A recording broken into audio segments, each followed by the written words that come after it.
What's up, everybody? I am your host, a small town maniac who's back from the dead and headed to the big city. And that is my co host, the most forgettable final girl ever. And welcome to the Grindhouse Syndicate, where today we celebrate Friday the 13th by covering one of the most unintentionally funny Friday films. Yeah, I can agree with that. Unintentionally funny. That late 80s overwritten characters, but even on top of that, there's some moments in this that's just like, Yeah. what the fuck? I would also say it is the wettest of the whole franchise. Yeah, so Jason 100% just came from a P. Diddy party. He is covered in He's baby oil. covered in lube. I like to think that Jason did not get fucked. No, I don't think anybody fucking Jason. hopefully he did the fucking. Yeah. So I don't know how much there is to fuck on Jason after seeing part 7. I don't know. He's got a lot of holes. He's got He more holes than normal. he does, but if the prior movie in part 7, and you could see his before he changed outfits under the water, the big rip in the back with this whole spine and, like, rib cage hanging out. I don't know the order of decomp, but I'd imagine the butthole probably doesn't stay around too long, and yes, comment on this, please, because YouTube is already gonna fucking fuck this episode. I will tell you that the skin of the anus is the same exact skin on your lips, Which goes pretty quick. which goes fast. So yeah, it probably doesn't last long. This is awful.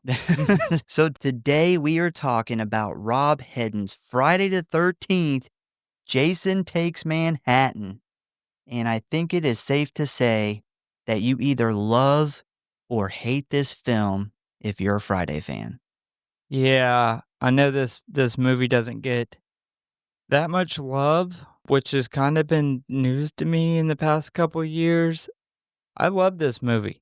I always have loved this movie. I don't know if it's a nostalgia thing. I remember going to the Blockbusters as a kid, and they always had this fucking movie. Like, I was talking to you about this the other day, but, when I go into Blockbusters, like, on the summer, the first franchise I looked for, we would always try to get all of the Friday the 13th, and they never had them all. They would always have, like, 5 or 6 of them, and they always had Manhattan and Jason Goes to Hell, and that's 'cause nobody wanted to watch that abomination of a fucking movie. Yeah, I was really surprised when I learned, I would say it was probably about 5 years ago, maybe a little more, that a lot of people hate this movie, and it kind of has its own little fan base of like Friday fans. I would say, based off of kind of what I've seen on the internet and talking to other fans, maybe like a quarter of Friday fans like this movie, which is really low. It surprised me because we've loved it forever. Like, despite the things that I'm going to bitch about in this episode, it's so fun. Yeah, this movie definitely has its fair share of problems, but it is a very fun movie, and it is in the original Paramount movies. I do think one thing that's special about this movie is we get 2 examples of my personal favorite version of Jason throughout all of the movies, and that is Kane Hodder's Zombie Jason. And we only get 2 examples of that because Jason Goes to Hell and Jason X are both just, they are Kane Hodder, but, well, Jason Goes to Hell, he's barely in it as Jason. And Jason X, He's zombie. first half of it. Yeah, he's zombie Jason in Yeah. that. Yeah, the first half of it's pretty good, but that movie taking place in space, you know how I am about space films. I do. How'd you feel about them taking Jason out of Crystal Lake? I was okay with it. It doesn't really make sense. I think everybody has probably picked up on the plot hole that a lake does not lead to the ocean to get to New York. Yeah, that's a problem. But besides that giant plot hole, I was okay with it for a single movie. And that's one thing that is also a really fun thing about this movie to put on the watch. We've talked about the first 3 kinda going together as the original trilogy, then you have the Tommy Jarvis trilogy, and then you have the 2 standalones, which are Part 7, Carrie versus Jason, and then you have Manhattan Jason before you get into the New Line trilogy. Yeah. And, if you're just wanting to watch a movie and have some fun, this is a great one to put on. Yeah, I've seen this divide the fan base where one half of the fans are like, "We've had enough movies at Crystal Lake, we need to go somewhere else." They kinda like when we go other places, and then the other half is just says, "Quit trying to reinvent the wheel, let's just get some fucking counselors at Crystal Lake and let him kill 'em." Yeah, now I'm completely on board with the you can give me Jason at Crystal Lake. Like, if I am sitting in a meeting room and I have any say so in the next Friday the 13th at any point, I am always saying that he needs to be in the woods at Camp Crystal Lake. That is Jason Voorhees. But for one and done, I don't hate it because of that. Maybe it's because, this movie I watched as a kid, so I never really thought much of it, and it just has that nostalgic feel. If this came out now and I found out that they were doing a Friday the 13th, but he was going to LA, I would be like, "Oh god, that's gonna be a fucking mess." So I get it for older people. Well, with that being said, are you ready to dive into Jason Takes a Cruise Ship to Manhattan? I am ready Alright, let's to dive into Jason Takes a Ship that is way bigger on the inside than it is on the outside. alright, let's do it. Hello, boys and ghouls. If you want to stay up to date on what's going on with the show, talk about or submit your movie requests, or just say die, then I got good news for you. You can always find us at one of our social media accounts or our official website at Grindhouse.Horror.Pod.com, Facecrook at the Grindhouse Syndicate Horror Podcast, Instascam at grindhousesyndicate.horror.pod, and many gore, which you can always find links for in the show notes as always. And you know what I always say, the morgue, the merrier. So please subscribe or follow for alerts on new episodes. Now, back to the show, kiddies. Frights, camera, action.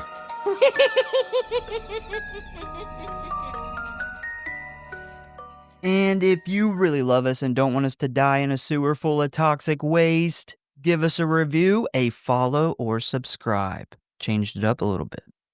Friday the 13th, Part 8, Jason Takes Manhattan, is a 1989 American slasher film written and directed by Rob Hedden in his directorial debut. This is the 8th installment in the Friday the 13th franchise and a sequel to Friday the 13th Part 7, The New Blood, which, if you didn't know, it is the one where he battles the psychic chick. It stars Jenna Daggett, Scott Reeves, Peter Mark Richmond, and Kane Hodder, who reprises his role as Jason Voorhees from the previous film.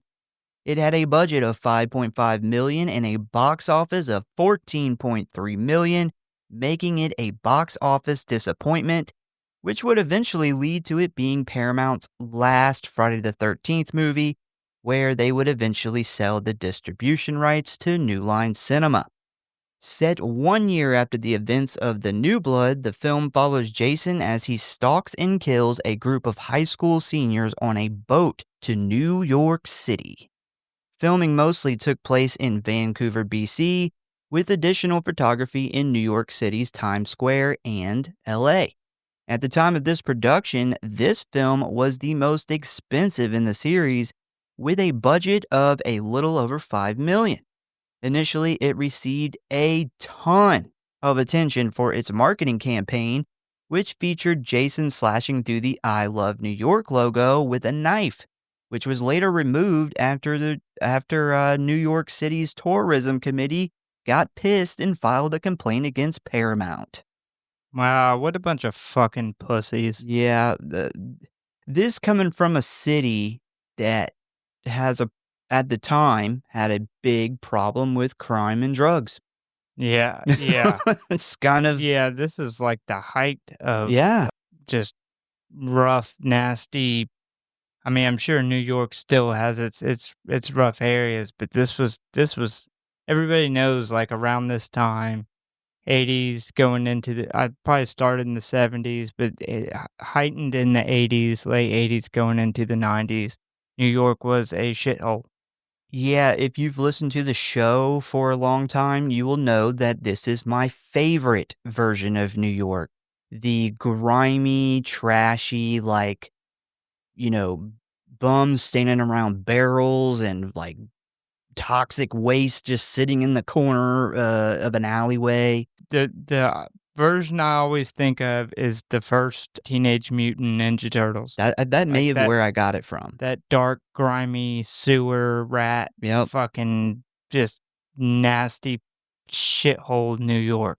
My favorite New York time period for movies is like Maniac is like the beginning, and then probably Ninja Turtles is the end. Like basically the whole 80s. 80 to 1990 is like that's the New York I like to see in movies. It's just so shitty. It's just so Just gross. so nasty and awful. Yeah, What a great setting I for a love it. movie. So the movie was released on July 28th of 1989 with a disappointing box office, making it the worst performing Friday the 13th in the series to date.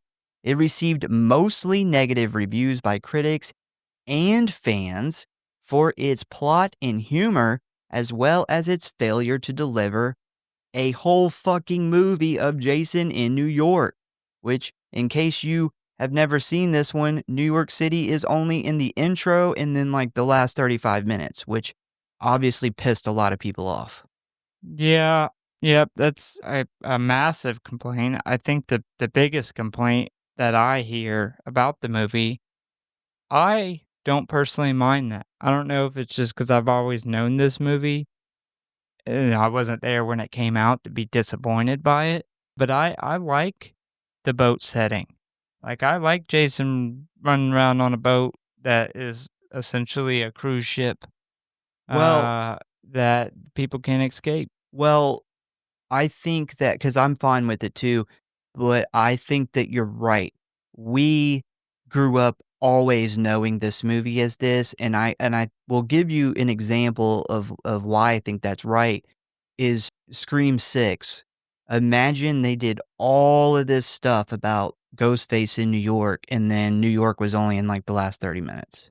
Yeah, It was, the whole rest of the movie takes place on like a train.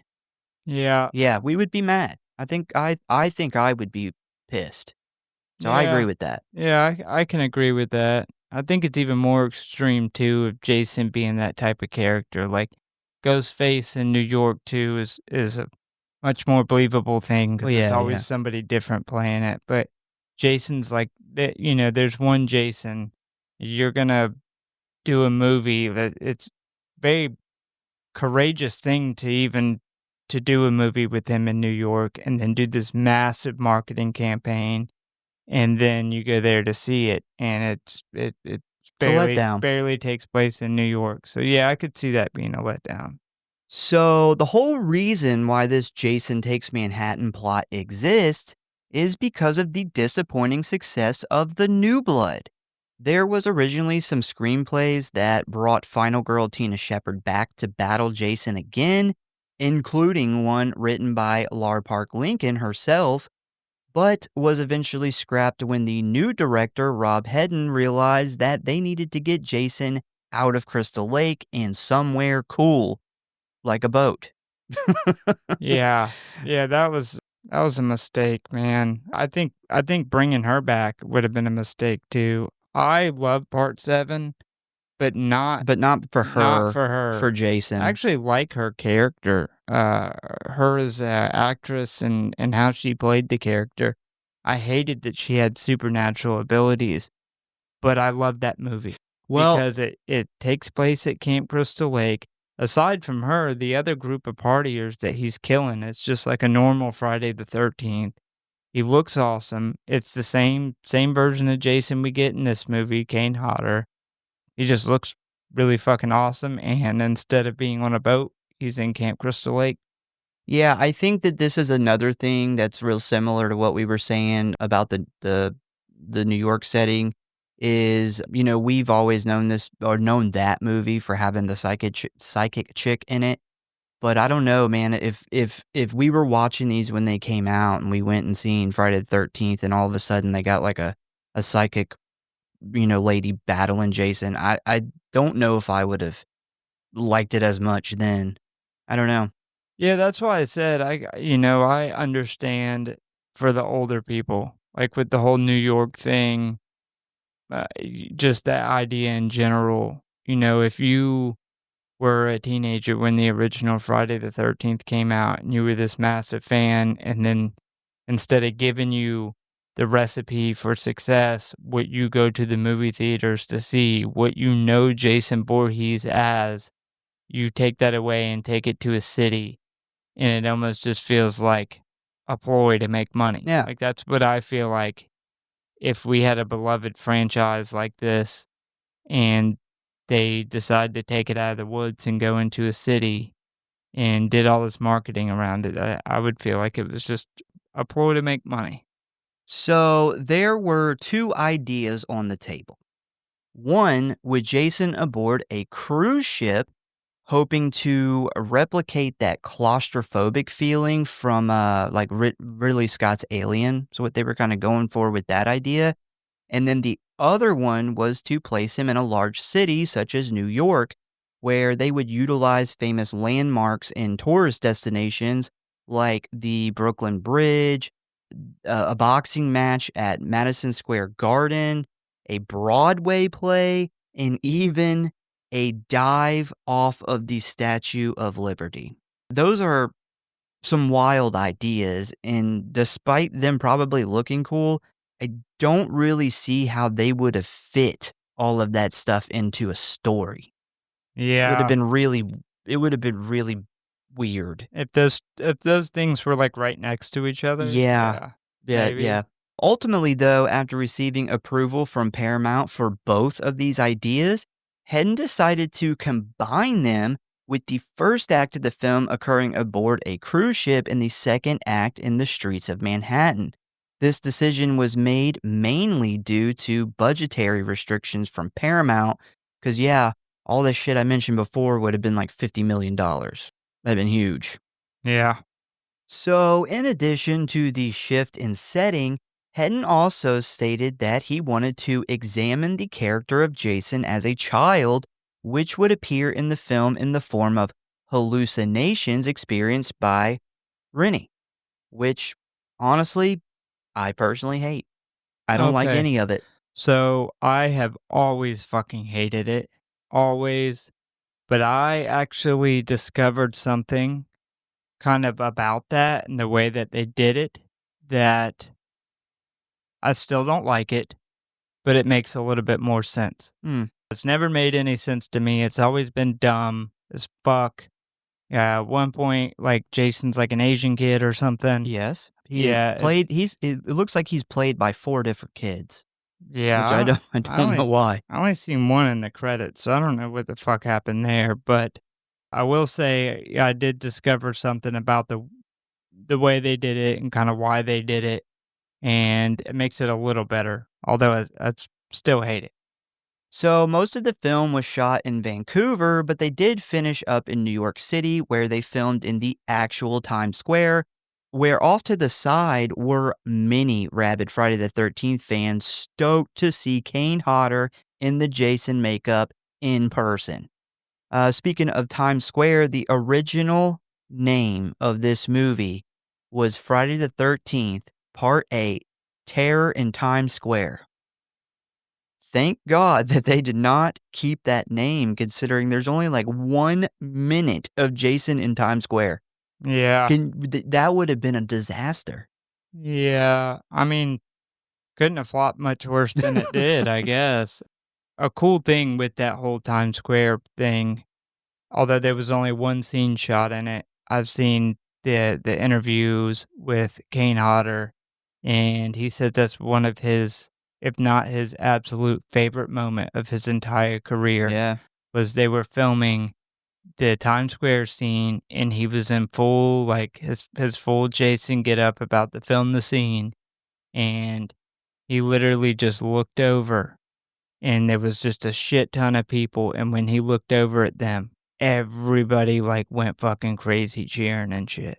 Yeah, he said he felt like a rock star, Yeah, which that's awesome. it's Jason as Rockstar. Paramount initially released the film on VHS on February 15th of 1990 and DVD in September of 2002. In 2004, a box set titled Crystal Lake to Manhattan was released, and it featured all 8 of the Paramount films. They did a double feature Blu-ray in September of 2015 featuring Part 7.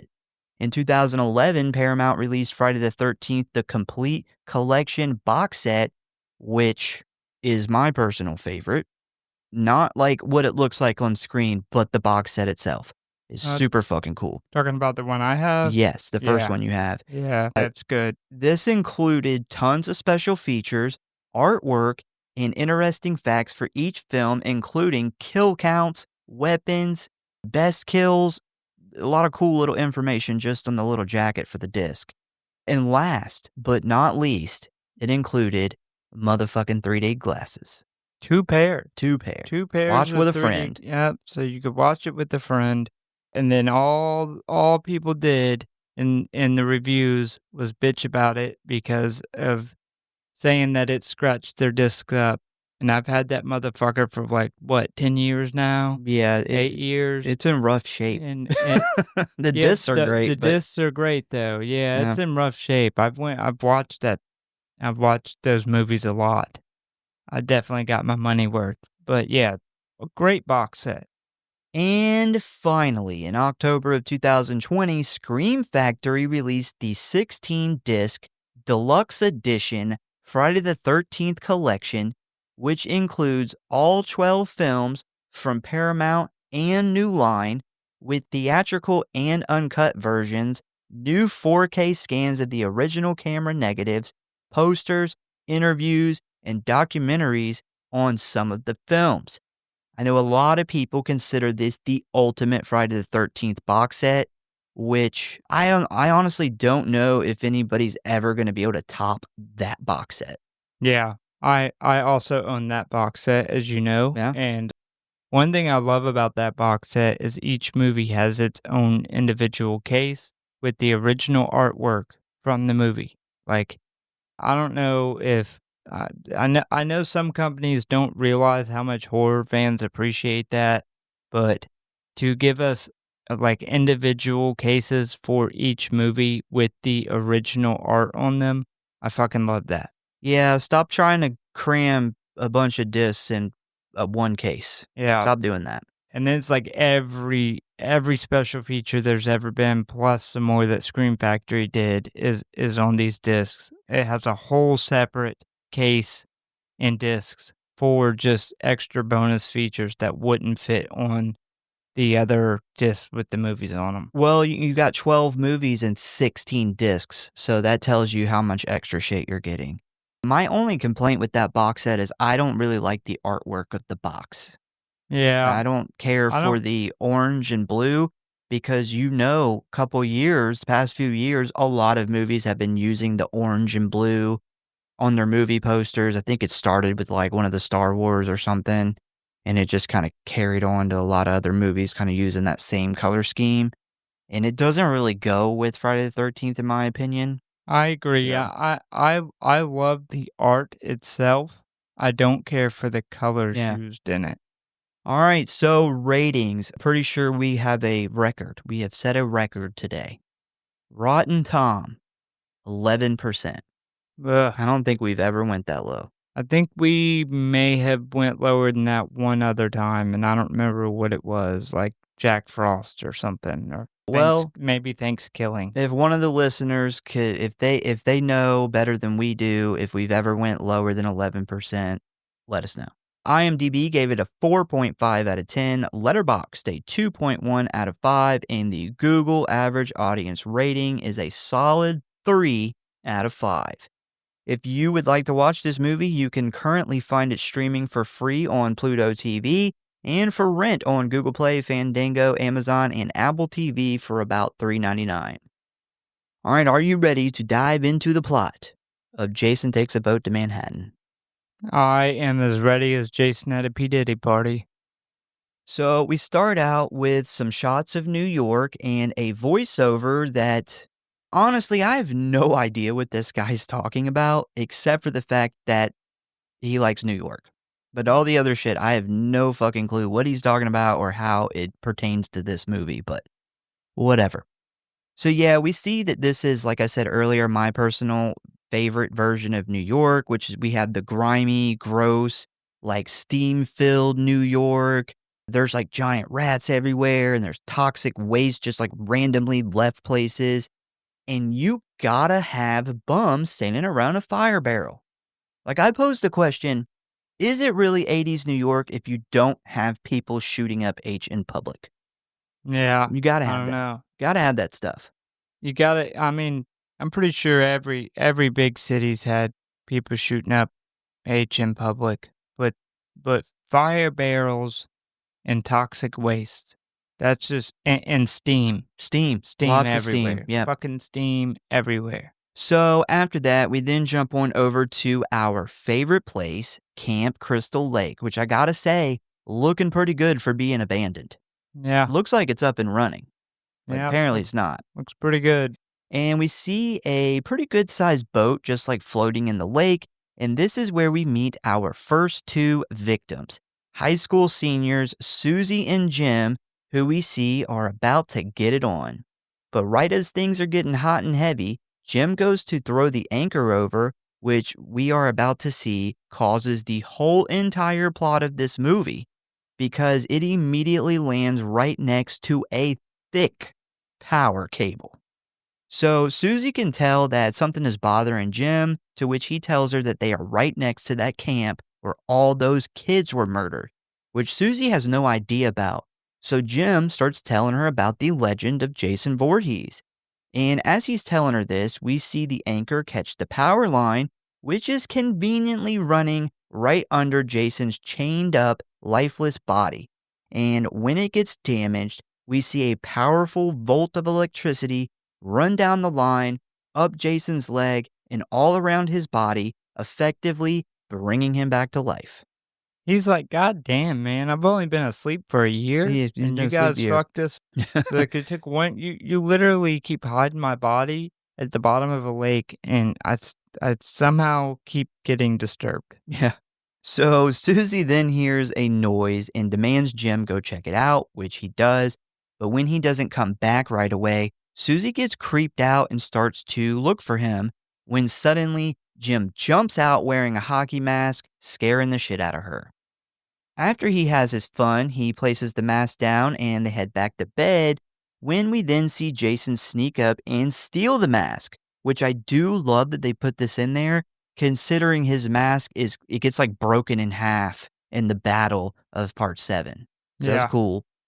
So the mask isn't the only thing he grabs. We also see him pick up a harpoon gun, which we have actually seen him use before, and I believe it's in part 3. Yeah. Yeah, I think it's part 3. Is that how he killed the guy Shelley? I don't, Because it's the 3D one, because they do the really cool effect where he shoots it and the harpoon comes at you and it's in 3D and all that shit. yeah, that's not Shelley's kill. No. Shelley's kill is right after the mask. He's out by the water. It's right after the whole. That's how he gets the mask. Yep. So Jim and Susie are getting it on with, of course, Jim on top, and Jason comes around the corner looking like a fresh oyster. He's very gooey and watery. He is very gooey. Probably very salty.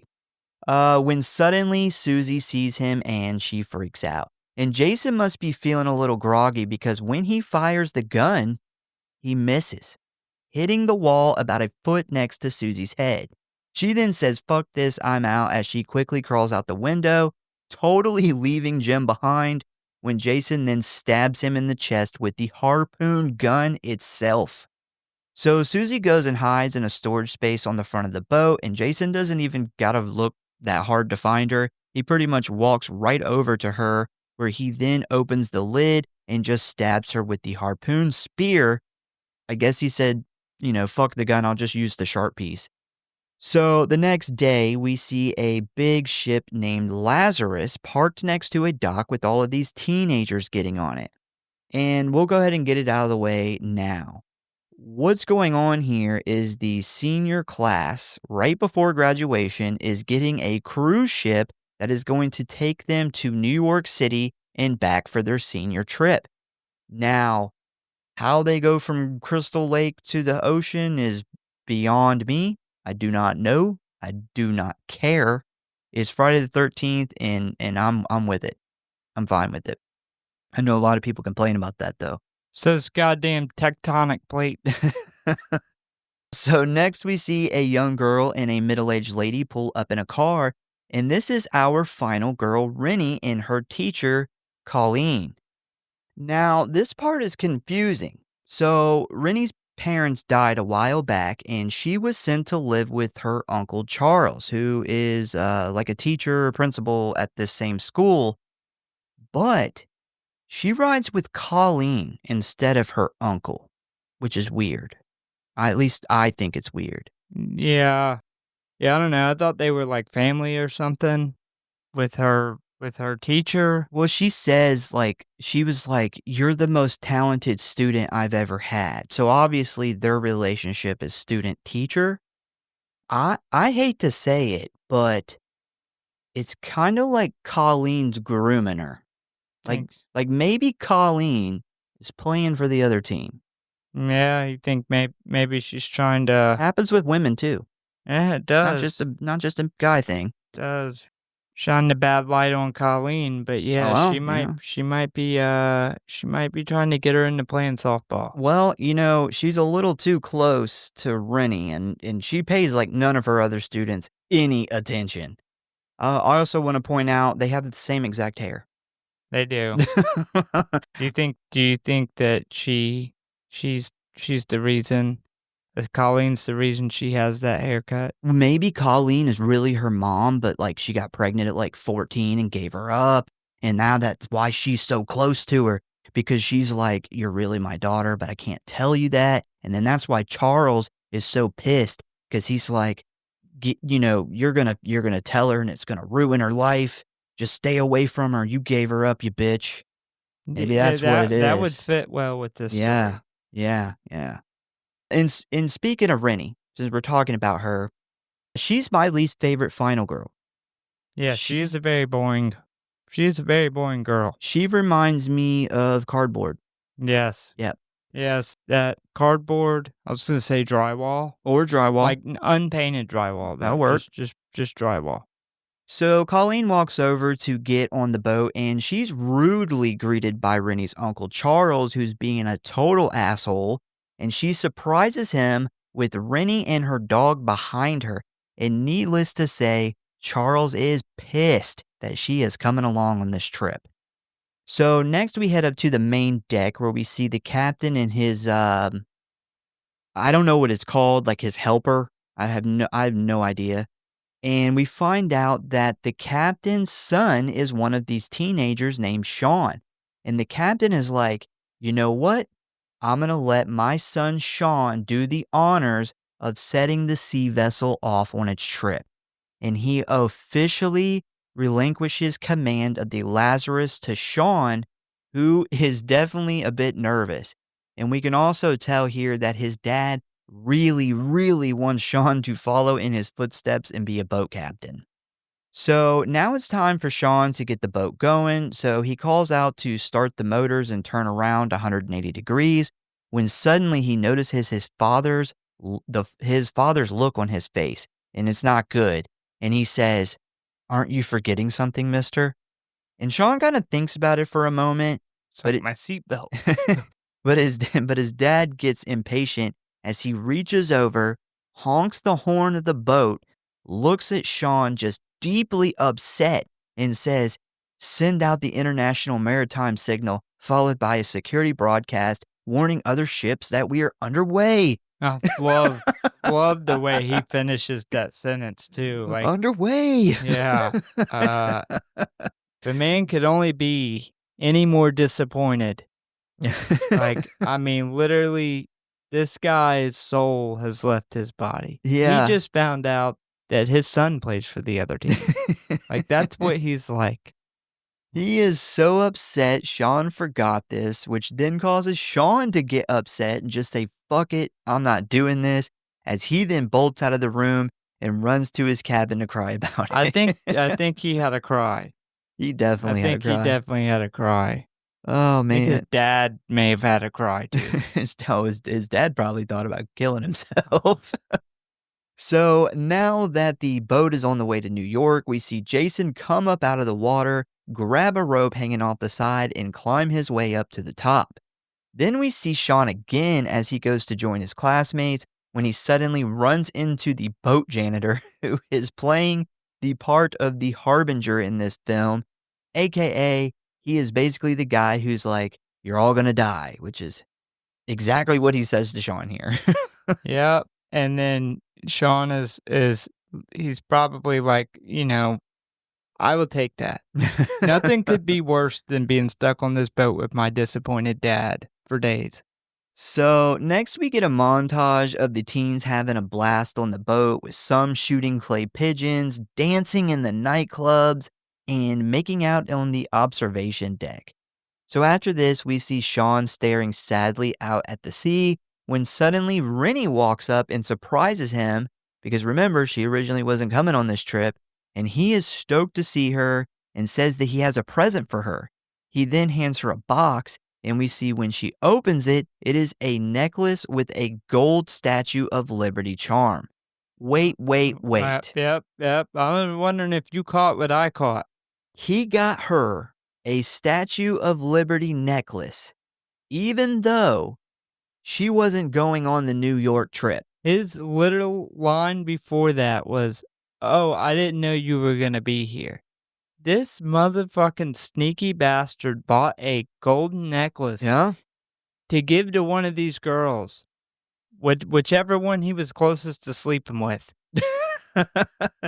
Well, This was meant for another girl. so this was the direction I was thinking. He bought this and then was like, "Well, when we get back and I see Rennie, I'll just tell her I got this from New York for you." But he didn't. That's a good theory too. Because it would be more But- expensive in New York. That is a good theory too. But I'm gonna stick with my guns here, and I think he was trying to fuck one of these other chicks. He's on his senior trip. Yeah. Like he's using this as brownie points. He's To the get captain of the laid. boat right now. Yeah. He's got gold necklaces to give out. He's like, yeah. I'm getting paid big now. I'm the Yeah. captain. Check out this golden necklace. I'm gonna give it to you because I got like 20 of them. So we can tell here that Rennie and Sean definitely got a little thing going on. Sean's just got to get Colleen out of the picture. He's bad. His competition is Colleen. Despite this romance, they don't seem to be officially dating. And we see that Charles, of course, very much dislikes Sean. So after that, we then meet two more students. First, we have guitar rockin' punk chick, JJ Jarrett. Joan Jett. I love her name. It's such a stage It's name. with JJ Jarrett. JJ Jarrett. Yeah, you think they got the JJ from Joan Jett? Who Absolutely. she is 100% trying to play here. She is way too hot for her hair to be covering up like half her face. Yeah. She is very attractive. Yeah, she's cute. And we also meet nerdy guy Wayne, who likes to video everything on his sweet new camcorder, which probably cost his parents around $4,000 in 1988. So basically, what these two are doing is JJ Jarrett has brought her sweet electric Flying V guitar and amp, and she is attempting to get Wayne to film a sick-ass music video on the top of this ship. Once they get the shot, JJ then says that they should head down to the engine room because it has amazing concert hall echo. No musician would ever say that. It's called Also, reverb. yeah, also, she's not actually playing. She's literally just Definitely not. she's playing the She's playing a music tape. behind her Yeah. and then faking along with it because they're filming a music video, so why would the reverb make any difference?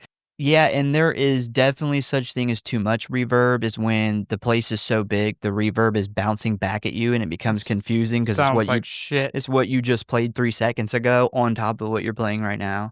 Yeah, so whoever wrote this part has no idea about playing music.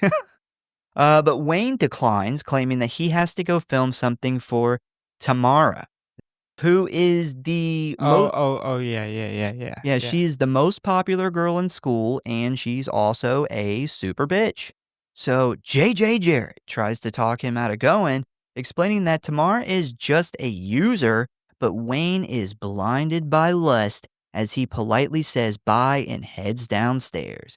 Wayne, you're missing the mark, bro. This dude Dude. is stupid because JJ Jarrett is way cooler and way hotter. Yeah, Guitar Girl is trying to fuck your lame ass, and you blew it. Yep.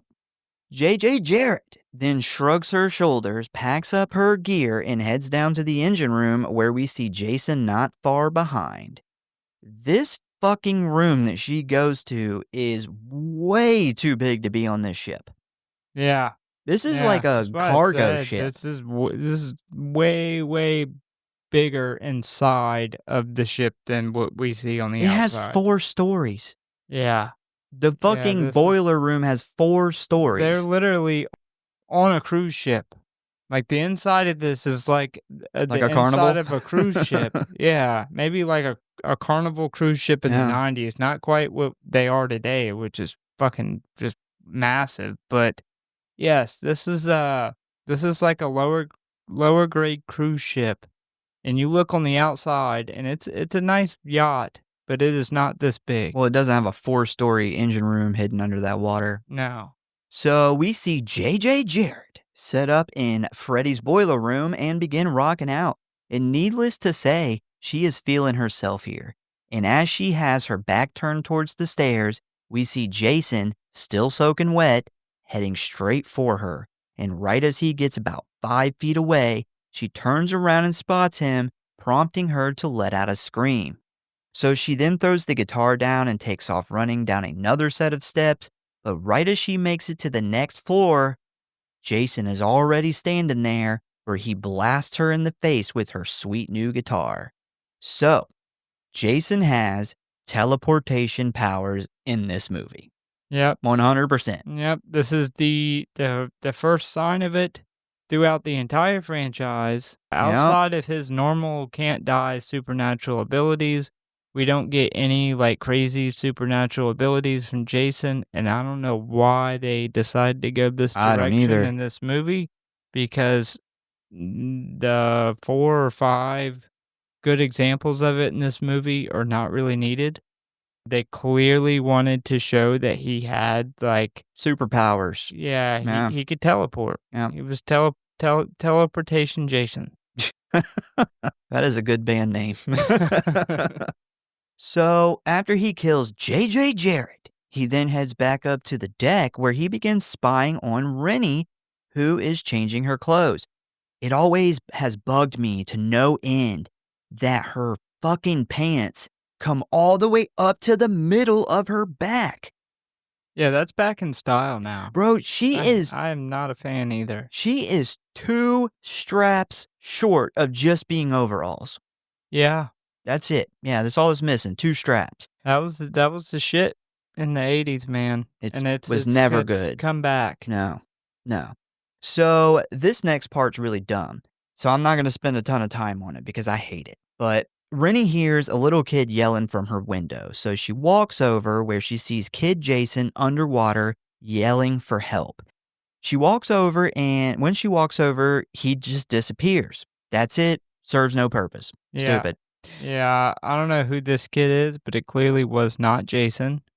Prior to this scene, I wanna add, because this is really important to the story, is Rennie is talking to her uncle, Uncle Asshole, and she makes the comment she can't even remember why she's afraid of water. It's been Oh, so yeah, yeah. long, she can't even remember why, but it's very clear that he doesn't want her anywhere near Crystal Lake or even thinking about whatever memory that she's clearly regressing. Mhm. So, next we head to the ship's gymnasium, which, good God, like, this ship has fucking everything. Like, the inside is like 3 of the outsides. They didn't even get to the shooting range or the No. bowling alley. So, yeah, we head to the gym where we meet some more of our characters. They're mostly not important except for 3. First, we have the cool, confident jock, Julius, who is boxing this other kid. And then we have a popular girl and super bitch, Tamara, who we've already talked about, and her sidekick slash friend, Eva, who isn't a bitch like Tamara, and she's pretty smart, and she's got her science scholarship and stuff. How these two are friends, I don't know, because they're very different. So these two girls are watching the fight and drooling over Julius's muscular bod. And when the fight is over, Tamara and Eva decide to do some cocaine about it, to which Charles walks over and almost catches them. Thankfully, though, the two girls get the drugs out of sight before he can see, leading to Charles telling Tamara that he will be down to her room soon to get her biology project, which she is already late on. And if she doesn't have it this time, she won't be getting off the ship once they arrive in New York. So, yeah, I do believe, correct me if I'm wrong, this is the only Friday the 13th that uses coke as the drug being done instead of weed. No, let me think which. No weed in this movie. No weed in this movie, but man, which one is it? Is it like I think it's 2 where the guy goes to pick his girlfriend up that works at the diner and he's doing a bunch of coke in the car waiting for her. No, I don't remember. I don't Yeah, remember there yeah. being coke, but Ye I do know that if there was coke, I'm pretty sure weed was also used in the movie. yeah, no weed though. Yeah. Yeah, there's weed is mysteriously absent in this movie That is and odd. replaced by cocaine. That is odd. So after this, we then jump back on over to the gym where we see that not only does this ship have a skeet shooting range, boxing area, 3-story boiler room, a dining hall, and a goddamn nightclub, but it also has a fucking sauna. And in this sauna, we see the guy who is boxing with Julius wearing nothing but a towel, as he then lays back and enjoys some of this steam. Next, we see Jason creep into the room where the guy doesn't see him because he has a towel over his face, but he does hear him and he assumes that this is Julius. So he starts talking to Jason, not realizing that he's about to die, when we then see Jason pick up one of those steaming hot rocks, when he immediately then slams it into the man's chest where it briefly catches fire for some reason. I don't know if you caught that, but it Yeah, literally flames up. I don't know. I don't know what's up yeah, with that. yeah.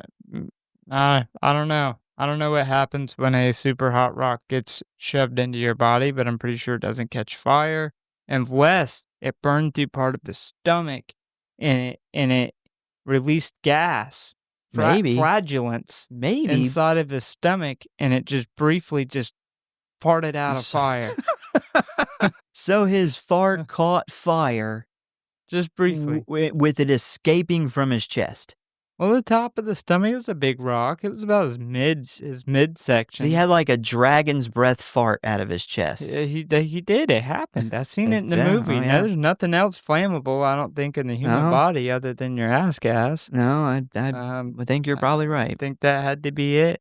I also want to say, Charles, before this, giving her the whole 15 minutes to have your biology project, and then he clearly knows she's doing coke because he blackmails her with calling her parents to tell them that she's doing coke, and then that he's going to keep her locked on the ship the entire trip. he knows that she's not got a biology project ready in the middle of this fucking field trip, and then he blackmails her with telling her family that she's doing drugs. So he's gonna hide that for her and go up to her personal room. I think that he has the plan to blackmail her into something sexual. So maybe Colleen's like, she's grooming this other girl, and we got fucking Charles over here trying to groom this other girl. I don't even think Oh, no. Charles is grooming. He's going straight to blackmail. Oh, well, yeah, Like, maybe. I'll fucking like I'm going to be essentially what he told her. I'm coming to your personal room in 15 minutes. Do as I say, or I'm gonna call your parents and tell them you're doing cocaine.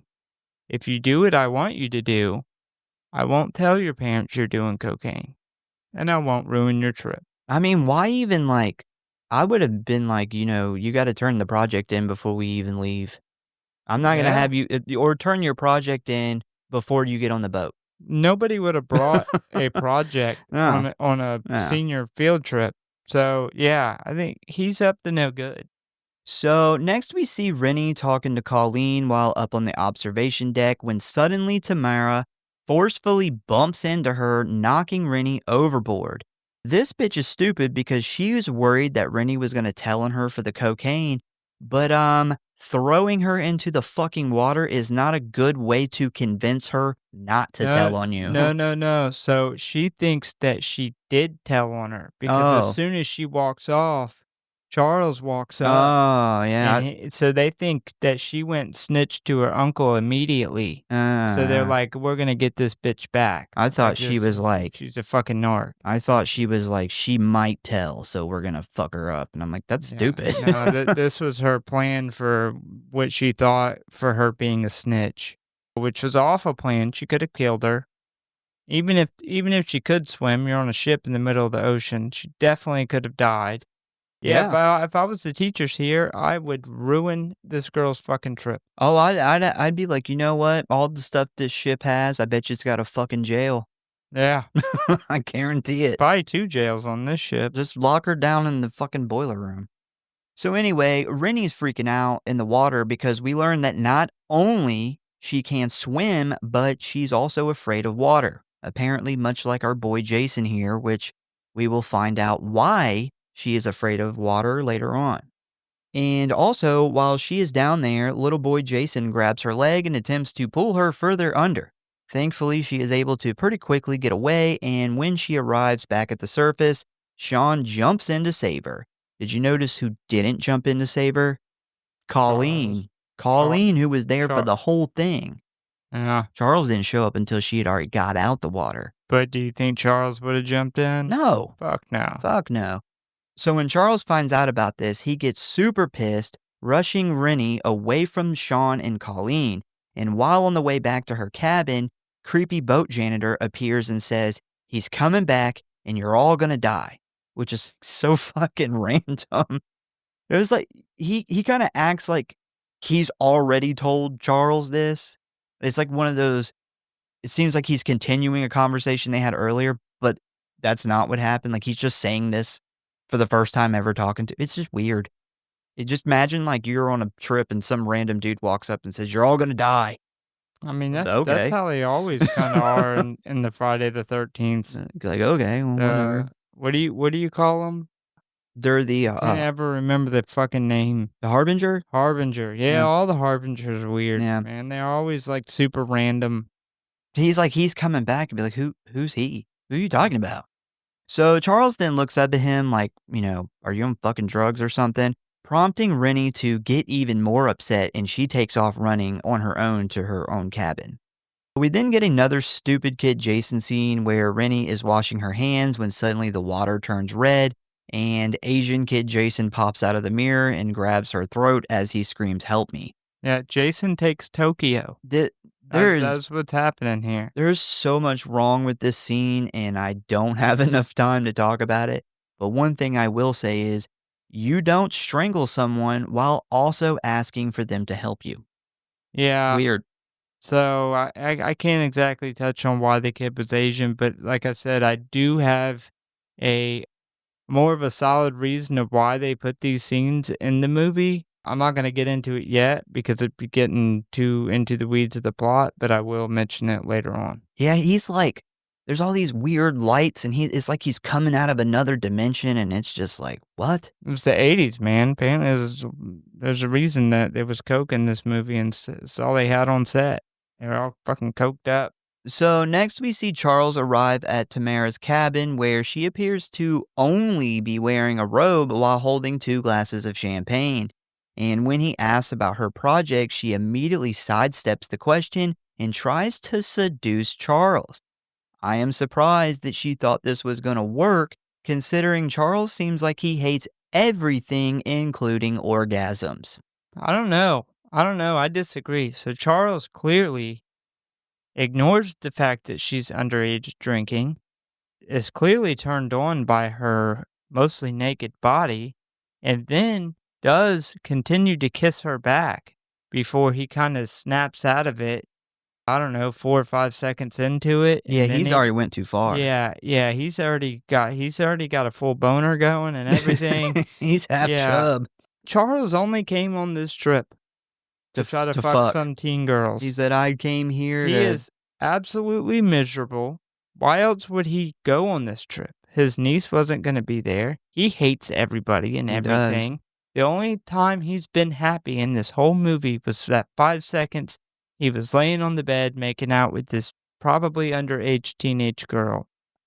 Maybe she's 18, regardless, still it's super inappropriate. And I think that he was going there to try to blackmail her into doing some shit, and he was just super caught off guard that she flipped it. He got outplayed. Yeah. Outplayed. Charles said, I came here to wear sweater vests and fuck bitches, and I only got 1 sweater vest. So when Charles threatens her again with not getting to explore New York, she then removes her robe, revealing that her biology project is her body. So this obviously fucks Charles up as he begins stuttering and asking her what she's doing. She then walks over and pushes him on the bed where they start making out. But after a few seconds, Charles comes to his senses and pushes her off, telling her to stop immediately. But unfortunately for him, it is too late, because as we see Wayne walk into the room holding his camera, Charles realizes that this was all a setup. This was a pretty ballsy move just to get out of a fucking biology project. Well, no, he was blackmailing her with calling her parents and telling her that she was doing coke. Yeah. And he blackmailed her with keeping her on the ship the entire time. I think that he was up to no good. No, and she outplayed him. She had this planned before the coke happened. Because at the very beginning, when Wayne and JJ are hanging out, he's like, I got to go do something for her. So they already had this planned. Yeah, that is true. That is true. But I think that Charles was going up there for no good. And you know what? I don't think he did come to his senses. I think his lame ass busted a nut in 5 seconds.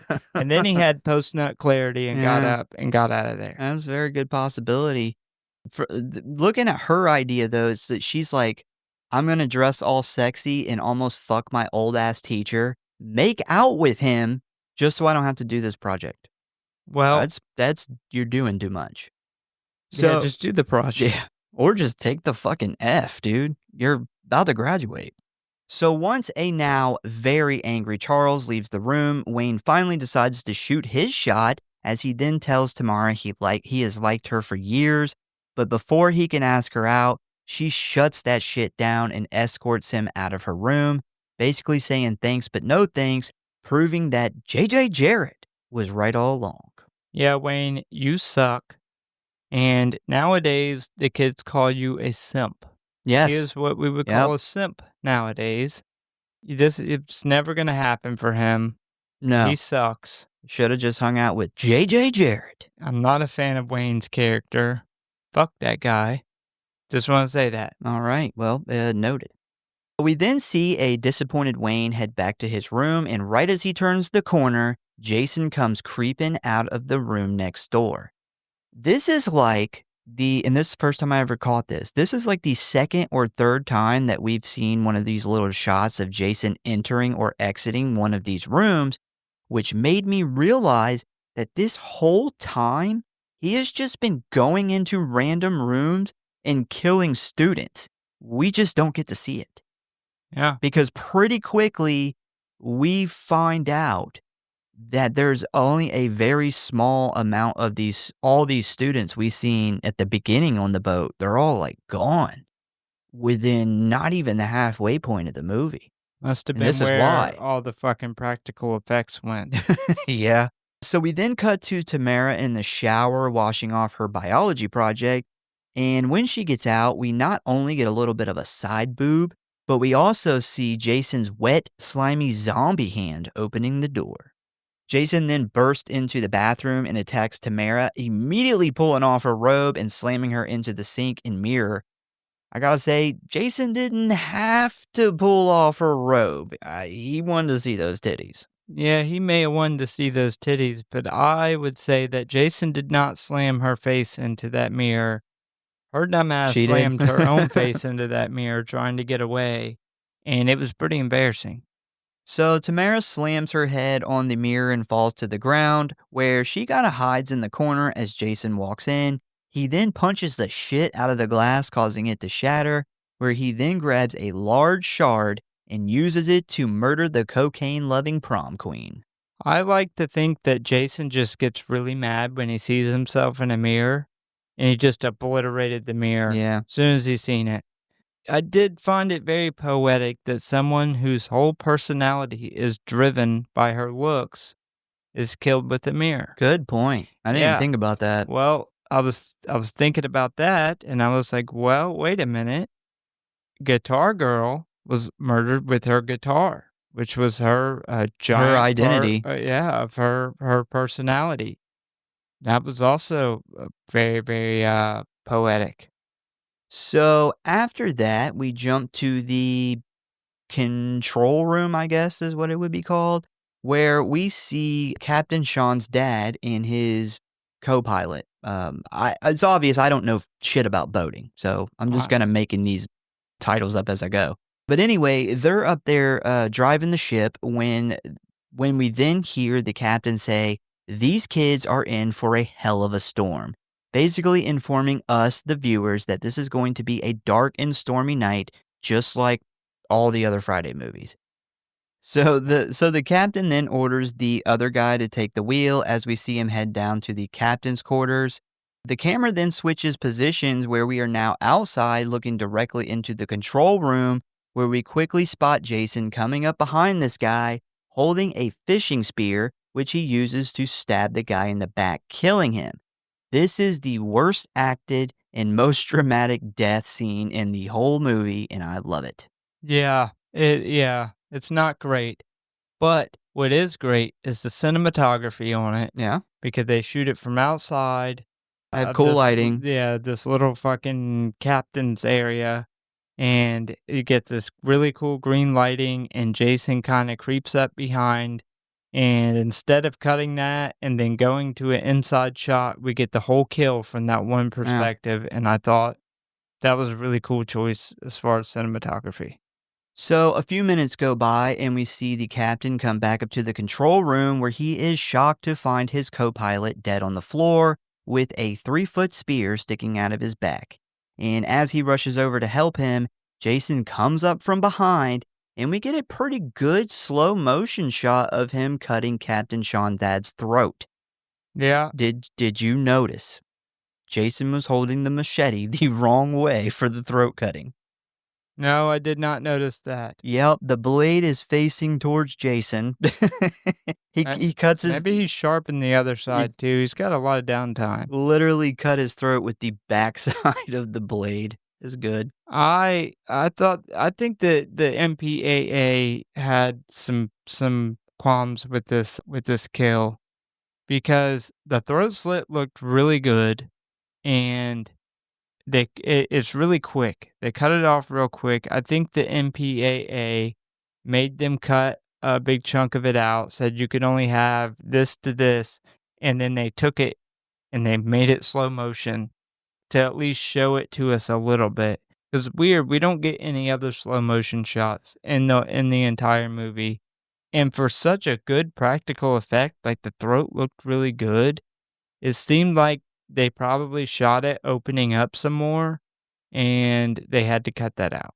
Well, I didn't come across anything about the MPAA in my research of this movie, which was extremely rare, and I have a theory. So, you remember when we covered The New Blood, it had all these amazing kills that we talked about in the episode, and I don't remember if me and you ended up watching them later on, but there's the uncut versions on, like, the really rough Yeah. camera. Okay, so that movie was chopped up so bad that its nickname is The No Blood.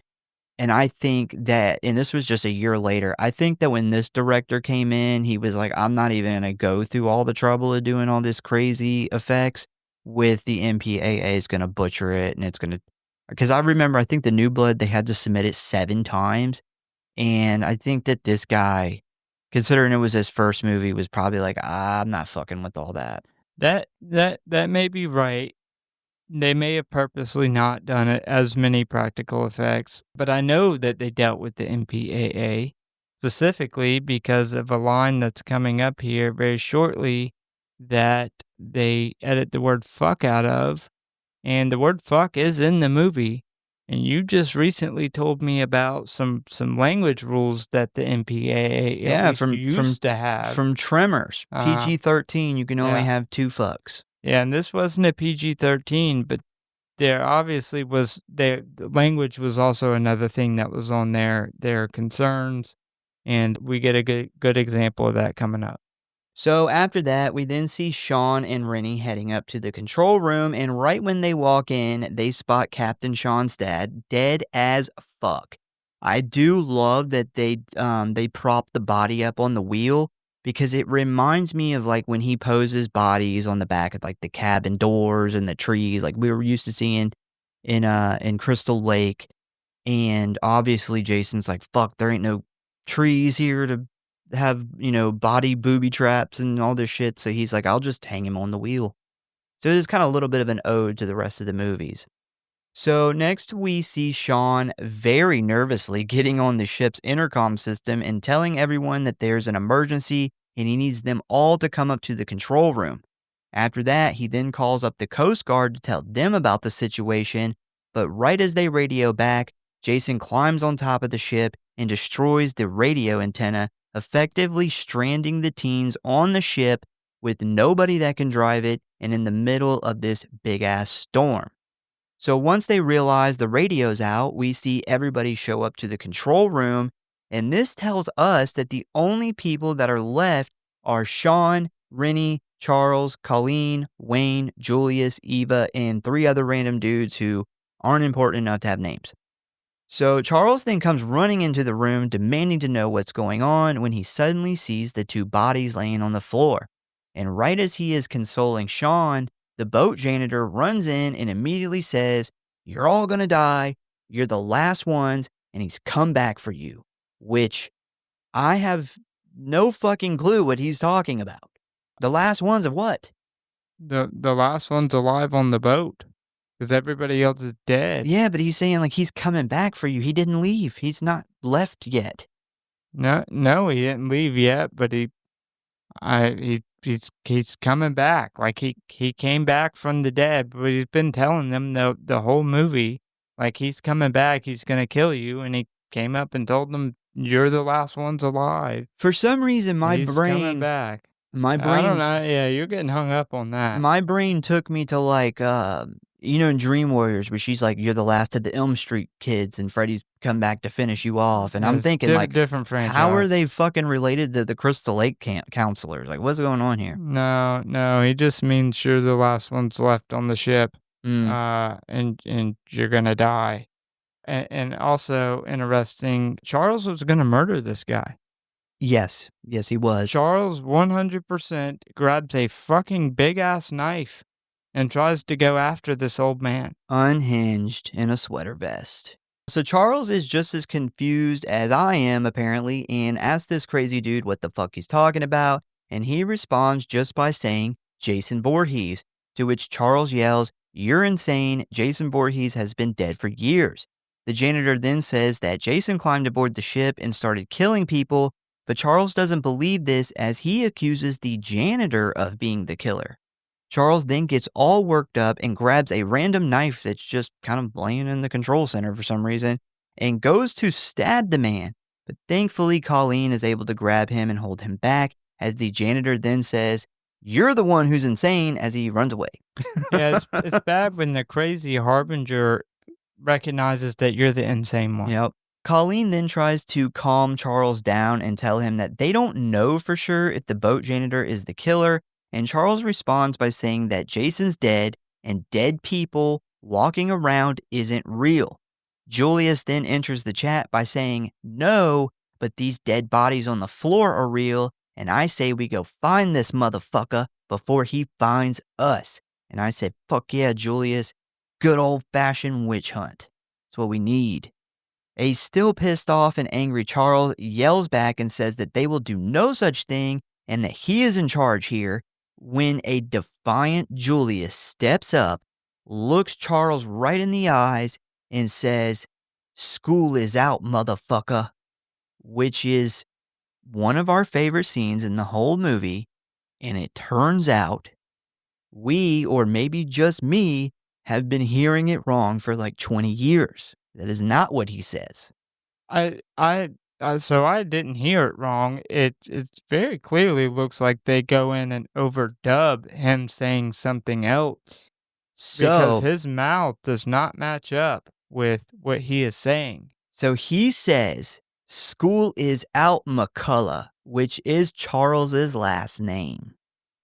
Yeah, I ended up looking it up and I was like, what is that word? Like, what is that? And I Googled it and it's like, yeah, that is Charles McCullough, the teacher McCullough, Mr. McCullough. Well, if you watch close, and you can go back and watch this after we filmed this episode. So I rewound and watched again, and his mouth does not match up with what he's saying. Well, So what I'm thinking is there was too many fucks because he had just said fuck in the Yeah. line before, and it very clearly looks like he's mouthing motherfucker. But regardless, no matter what he's mouthing, it clearly looks overdubbed. If you go back and watch it close, it's very clear that something was overdubbed, and I'm thinking the MPAA said, "No, no, no, you can't have two fucks in the span of 30 seconds. We can't be having that. Children can only handle one fuck at a time." yeah, I mean, I'm not saying you're wrong or anything. You very well could be right. I think that what happened in this case was, yeah, they wanted to remove motherfucker, and they just was like, you know what? We'll just use the teacher that he's yelling at's last name. Just dub that in there. Yeah, But that which makes sense. but I will say that I'm gonna keep saying "school's out, motherfucker." I'm just gonna stick with that. I like it better. Been rolling with it for like 20 years. We have been saying that as an inside I joke know. for like 20 years. I know. Well, we're just gonna still roll with it. And then I heard it, and I'm like, wait, that's not right. He didn't say, what is he saying? And that's why I rewound it, watched it, then I rewound it, watched it again. And it, like I said, it clearly looks like an overdub, like they used the teacher's name in place of him saying motherfucker, because the mouth and the words don't match up. Yeah, definitely go back and check that out. Well, they missed a golden opportunity to call it Friday the 13th, Part 8, School's Out, motherfucker. That's what they should have went with. So after this brief confrontation, Charles and Julius just stand there and silently stare at each other when finally Julius tells his crew, "Let's go," as they then leave the control room for some good old-fashioned vigilante justice. We then see Wayne and the other no-name guy rush off to join the others, and it is at this point where Charles notices Rennie is missing, to which Sean tells him that she went to drop the anchors. Why the fuck would he send her to do that? I feel like she would not have any idea how to drop anchors on this ship.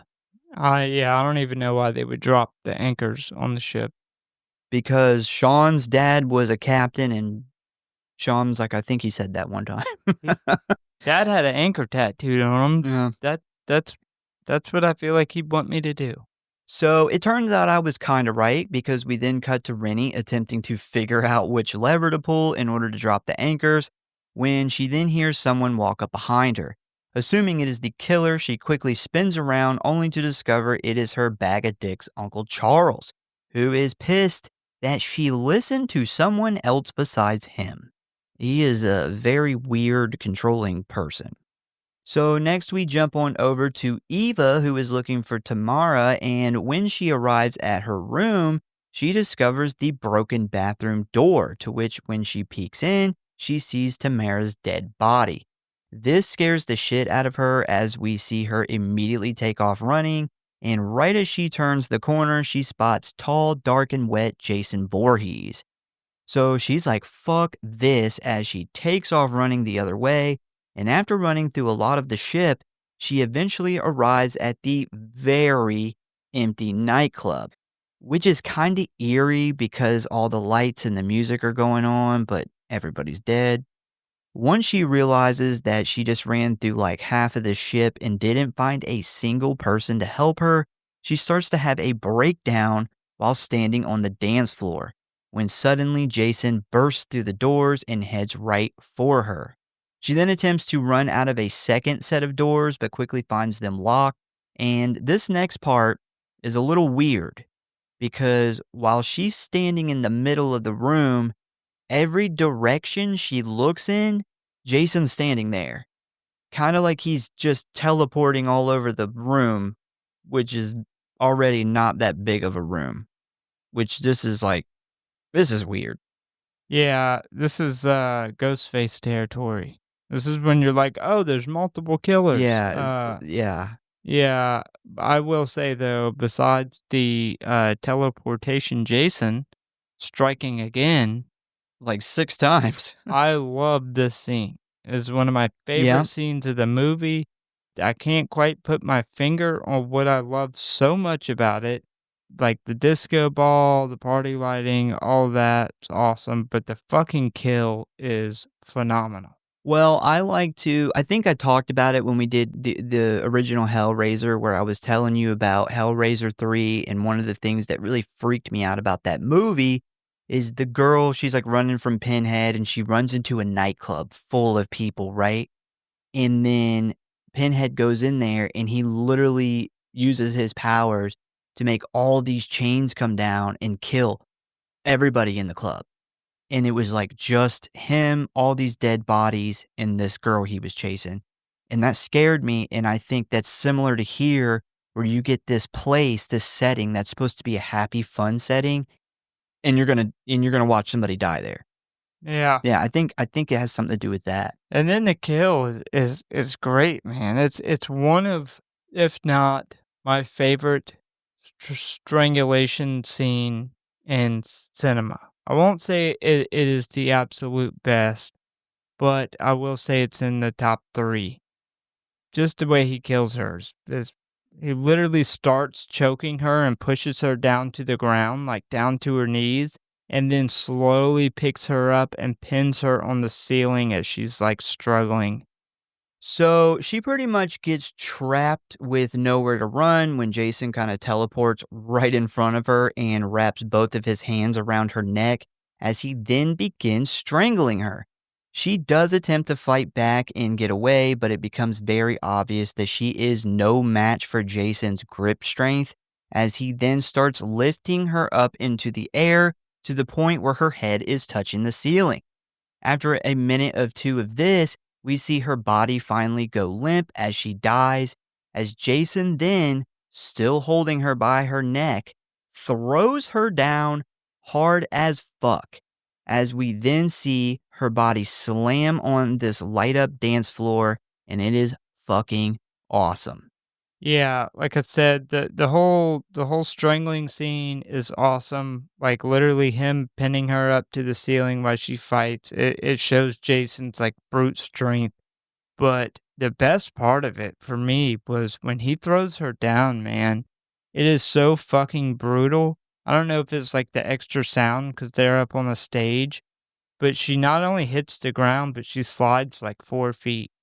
And I seen an interview, I believe it was in the Camp Crystal Lake Stories documentary that he's talking about this, and I can't remember if it was the actual actress It's the or a stunt double. stunt lady, It's Kelly Hu's but stunt double. yeah, he literally, like, she's pretty much like, "Just go for it, like, throw me." And he's like, "Are you sure?" And she's like, "Yeah, like, just do it, like, just get it over with." And he fucking did it. And that was legit. Like, that scene was legit. No, like, sound added in there or anything. She fucking got absolutely demolished. So there's actually a little more to that very story. I ended up kind of going through all that when I did my research. So this was the stunt double. This was her first ever movie. And she was pretty much, she was like, I want this to be my career and I needed to start off like with a good reputation. So she told him, yeah, you can throw me down as hard as you want. To which he did. And he said he felt really bad because she hit the dance floor really hard. But another thing is they had to do this multiple times. He said that she ended up leaving like with bruises all over her because they had to do so many takes of this. So props to her because that's awesome. I think for me, it's one of the most memorable kills in the franchise. But that's for me. Yeah, I think that, I mean, I'm surprised she didn't leave going to the hospital. Because remember, she's pinned to the ceiling. And when he tosses her hard enough to where she goes from vertical to horizontal before she hits the floor. Like, she hits back first. Yeah. So he's throwing her by the neck with quite a bit of force from the ceiling.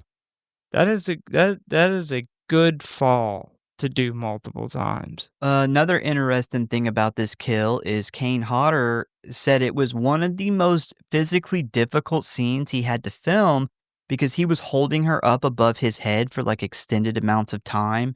And he obviously had the Jason mask on. And he said that ended up making it really hard for him to breathe. So in between takes, he would have to take the mask off and like do a bunch of deep breaths before they reset. Yeah. Yeah, very difficult. He's like, it was one of the hardest kill scenes to film because I actually had to kill this woman.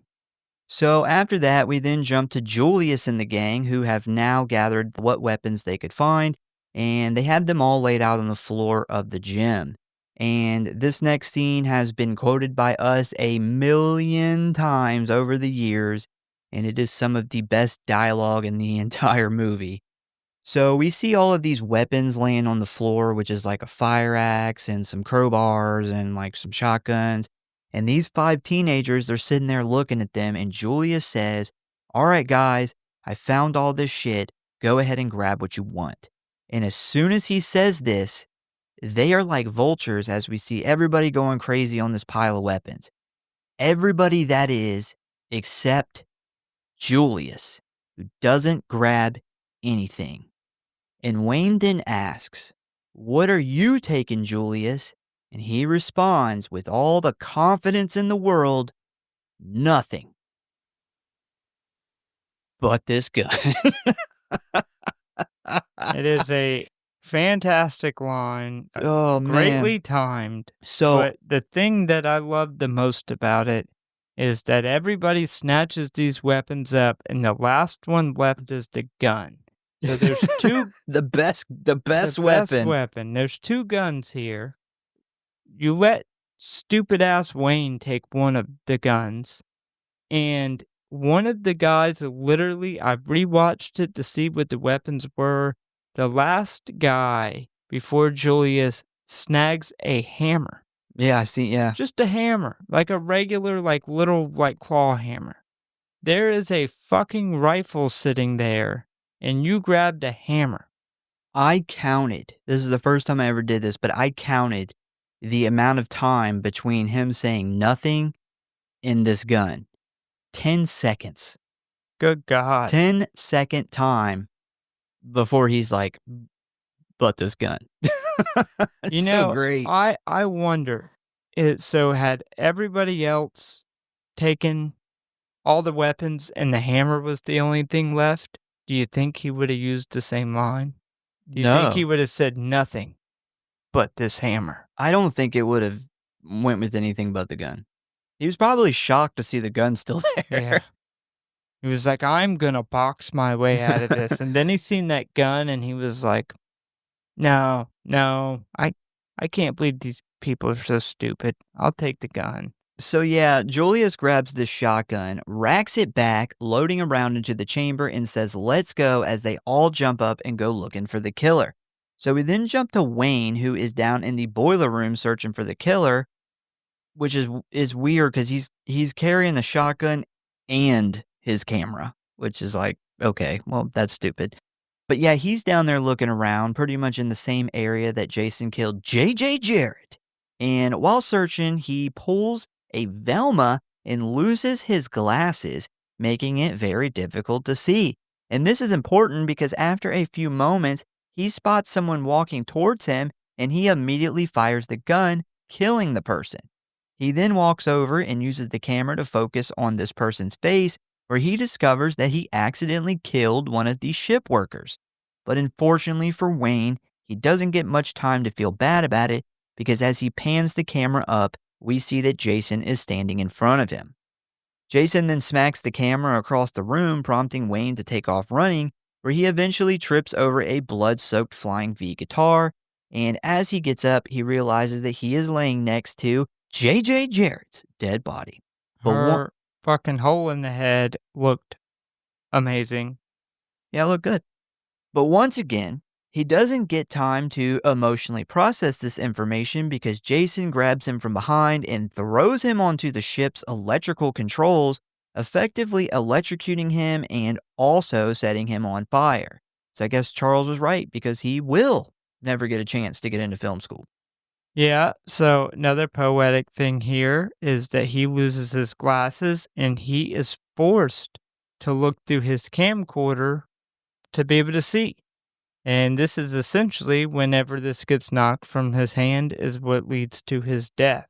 It's a guy who literally bases his whole personality of On the filming camera, yeah. stuff, and he literally is forced to use the camera as his last ditch effort for vision before it gets knocked from his hands and he can't see anything and ends up dying.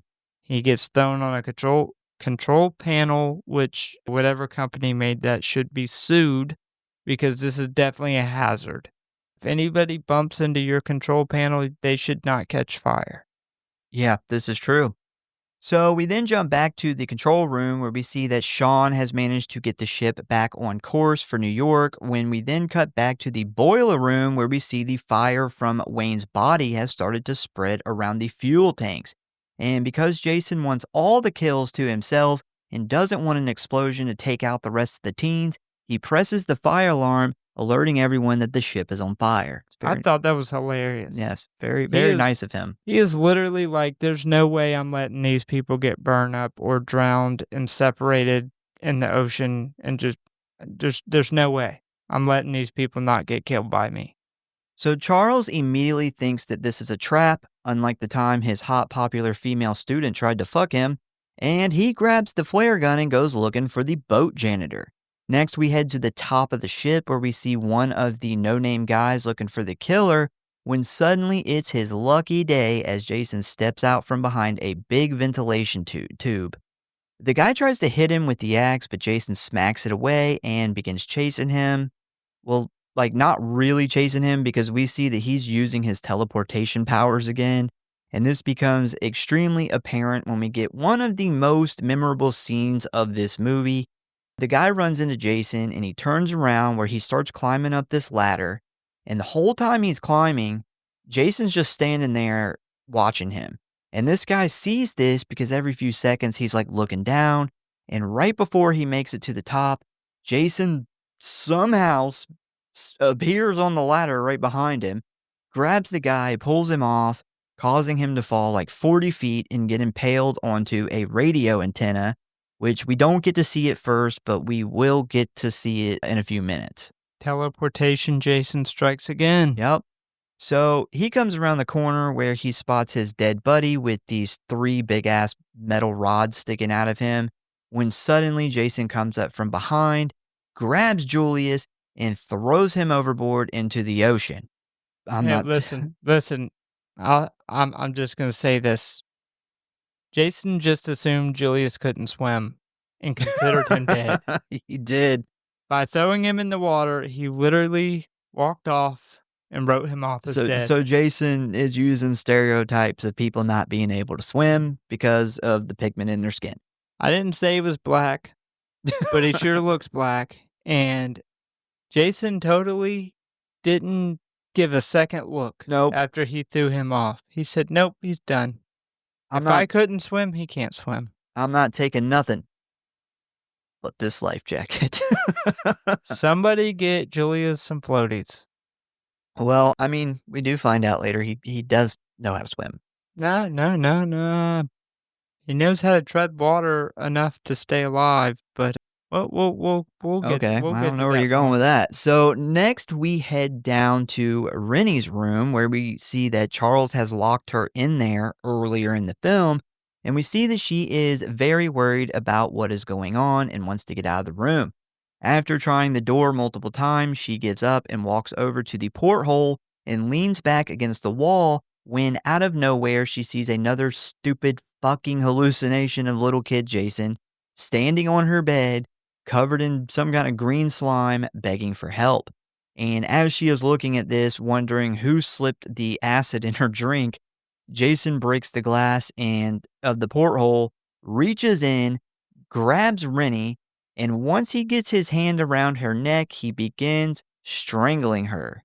So, interesting fact here, the actress that plays Rennie, Jensen Daggett, pointed out here that she was not acting in this scene because if you look closely, there is a big ass shard of glass still hanging from the porthole that was supposed to like fall away, which obviously it didn't. And it's maybe like an inch away from stabbing her in the face. So when they filmed this, she sees it and thought that he was going to pull her too close and she was going to get shanked in the face. And you can actually see the moment when she first notices it, she like looks right at it and she gets this like very worried look on her face. And the scene where she actually goes to grab the pen, you actually see that this piece of glass begins stabbing her in the face. So yeah, That's how you get the best acting out that's of your true. actors. So yeah, Rennie is attempting to fight Jason off, but it's not going so well. So she reaches over to the dresser to grab like whatever's laying around, use as a weapon, when suddenly her hand finds the Stephen King pen that possible groomer slash teacher Colleen gave her. She then grabs a hold of it and stabs it right into Jason's eye, causing him to let go and just walk off like it didn't just happen. He just like, okay, fuck it, and he just leaves. That was his good eye. Rennie then jumps up when suddenly the door swings open, revealing it to be Sean, where she immediately starts crying and telling him she doesn't understand what is happening to her. And I was like, yeah, I don't know what's happening to you either, and I've seen this movie like 50 fucking times. I've still have any idea why you're seeing Kid Jason. So at this point, it has become obvious that the ship is falling apart, considering it is now on fire, and they discover it's beginning to flood, prompting Sean and Rennie to go look for whoever's left in order to get aboard the lifeboats. They end up running into Charles and Colleen, where we see Sean finally grow some balls and tell Charles to shut the fuck up and listen to him if he wants to survive. Oh, and he's also like, it's the real Jason, and I don't want to hear another goddamn peep about you saying that that's not possible. So he tells Charles what's up. Yeah, fuck you, Charles. Still taking that post-nut clarity too hard. So as they are heading to the lifeboat, the janitor comes stumbling out holding a huge butcher knife that Michael Myers would get a hard on for. Charles attempts to shoot him with the flare gun but can't figure out how to use it. But it turns out he doesn't need to because we see the janitor fall to the ground in front of them with a fire axe in the back. So boom, Charles, you were wrong. So after this, we then see the gang getting into the lifeboat when they look up and spot Jason just standing on the deck watching them, when suddenly Julius pops out of the water next to them attempting to climb in the boat. So he did not die. Julius is under the water at this time that this whole scene is taking place. Julius pops out of the water just like Kid Jason at the end of part 1. Oh, just Literally, flailing around? and Jason also couldn't swim. That's a good And point. if you look, not even 10 feet away from Julius was the ladder to get back on the boat. Oh, no, I didn't catch that. So Julius couldn't swim. Oh, yeah, good point. So they help him in and begin rowing, where a few hours later, we see that the storm has stopped and Charles, who is just sitting back doing nothing, is a bit grumpy that they haven't found land yet. But not long after that, the fog clears up, they spot the Statue of Liberty, and they realize that they have finally made it to New York City. About fucking time. So they row over to a random dock at the port, park the boat, and go to look for a phone to call for help. And as they walk off, we see that Jason has somehow followed them here to New York, and he is hot on their trail. And this is where we get the hilarious scene in which Jason looks up, cocks his head to the side in confusion, and we see that he is staring right at a giant ad for the Eastern Hockey League. Yeah. Pretty funny. So this is another great example of acting through body language that Kane Hodder actually brought to the character of Jason. That was never there. Yeah. Like, he even talks about it in interviews, like the cocking his head sideways when he's confused. I always thought Jason just swam or walked on the bottom of the fucking ocean, but now He just it's teleported. just teleportation Jason. He just teleported there. Why he didn't teleport on the land and he just teleported in the water by the ladder, I don't know. So while looking for help, two junkies come running around the corner to rob them. So I was like, damn, they haven't been in New York 5 fucking minutes, already getting robbed. So they end up taking Charles's wallet, but that is not all they want, as one of these junkies has taken a liking to Rennie.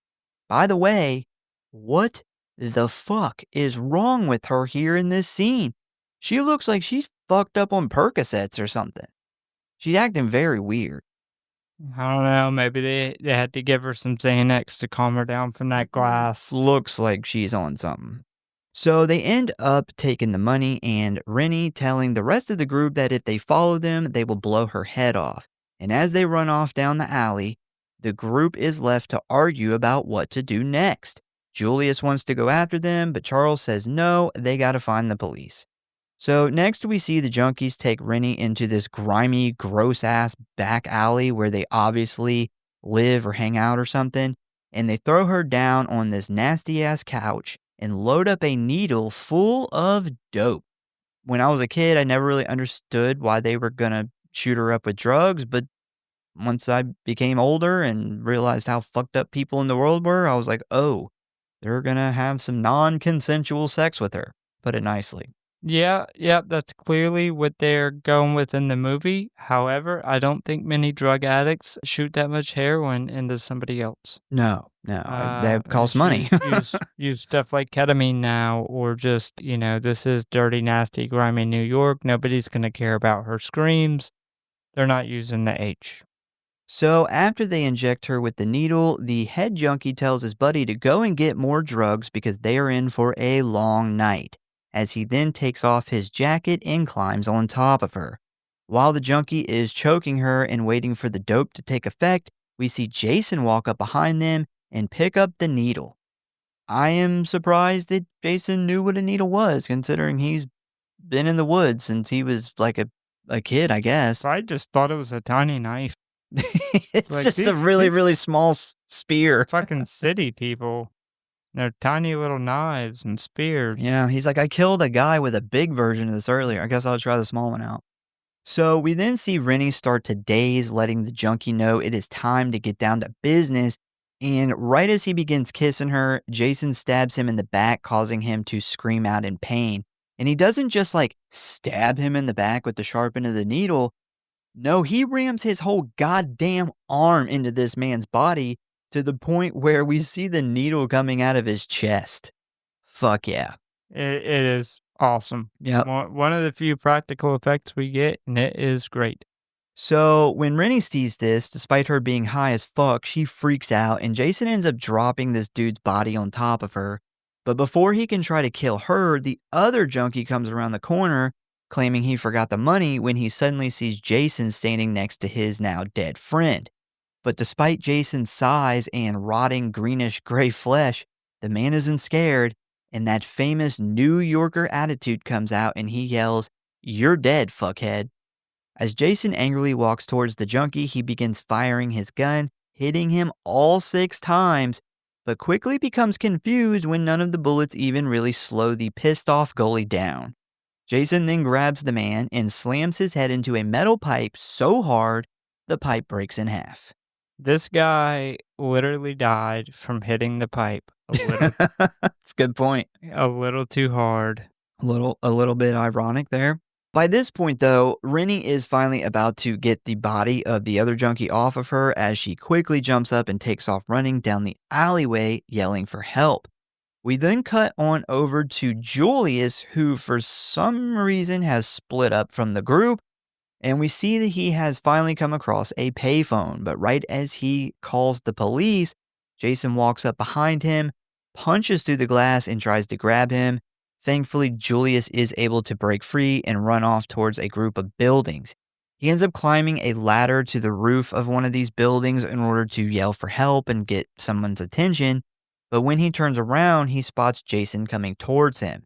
And it is at this point where Julius realizes that he has nowhere left to run and he must use his boxing skills to take on Jason. And this was obviously the scene that was somehow supposed to take place in Madison Square Garden.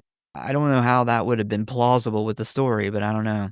Yes, for the first time in Friday the 13th history, somebody is about to fucking fist fight Jason Voorhees. Hell yeah. And nobody better than Julius. So Julius gives himself a little pep talk in order to psych himself up, where he then gets into a good fighting stance and approaches Jason, who's just standing there perfectly still, watching him. Once he gets into range, he begins punching Jason in the face repeatedly with left and right jabs, which seems to be working pretty well, considering that he's kind of walking Jason backwards towards the ledge of the roof. And Jason's not fighting back at all. He's just letting this dude go at it. I think Jason was taken aback that He's like, somebody's "Oh, yeah." trying to fist fight him. Yeah. And I think he's kind of impressed. Yeah, maybe. So this goes on for a while where we eventually see that Julius has busted open his knuckles on Jason's mask and has now resorted to body shots. But more importantly, we see that Julius is running out of steam here. Despite this, though, he is able to push Jason all the way back to the edge of the roof, where he then runs out of energy, to the point where he can't even land a punch on Jason, who is still standing perfectly still. Yeah, Jason's like, this guy's going to kill himself. I'm He's not gonna even have a going to heart have to do attack. anything. Yep. Once he realizes that he can't continue with this, he takes a break to catch his breath, looks at Jason, and says, "Take your best shot, motherfucker." As we then see Jason throw one hard right hook, catching Julius in the jaw, which rips his head off his body, and it goes flying through the air, landing into a dumpster. And once again, very poetic that Julius dies boxing, Yeah. which was a huge part of his life. Shout out to Kane Hodder and Vincent Craig Dupree for this scene. According to Hodder, he told Dupree to let loose and hit him as hard in the face as he could in order to add the realism to the scene.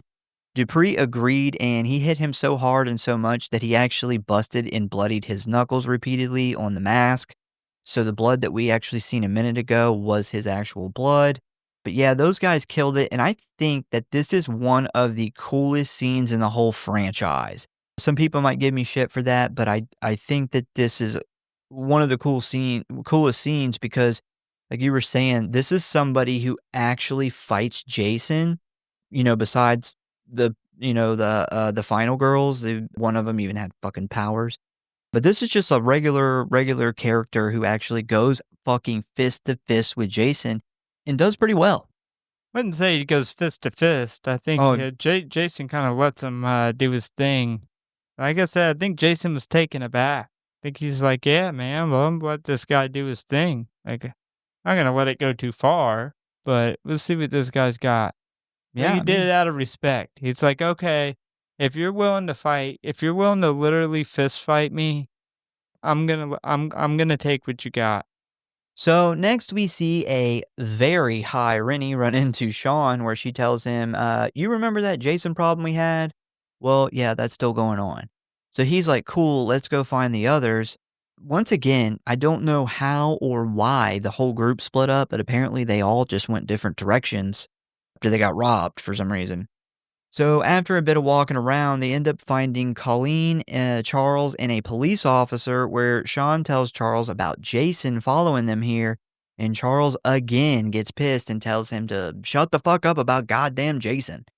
So while on the way to the cop car, Charles tells the cop what's going on, to which he says that he actually believes them and is willing to help. They then all load into the back of the car where they immediately lose their shit because Jason has placed Julius's decapitated head on the dashboard. Even out of his comfort zone of the woods, Jason is rigging up bodies to scare his victims. Yeah. Literally puts Julius's head on the dash. My only question here is, do you think Jason snickers to himself after Oh, he tiptoes 100%. like he tiptoes off to this alley and literally just waits for them? Because he could have easily like attacked and killed them outside of the car, but he put that head there Yeah. to scare them. Like you were saying earlier with the boat captain, Yeah. like he's still finding ways to rig him up, although he doesn't have the trees that he normally uses. But yeah, I just imagine Jason just tiptoeing off snickering like, ha, Well, we were about to ch ch. find out. Like he's It's literally just like 6 feet from the car. he, He's watching them. yeah, he literally puts his head, sneaks off, watches them getting in the car. He's like, ch ch ch.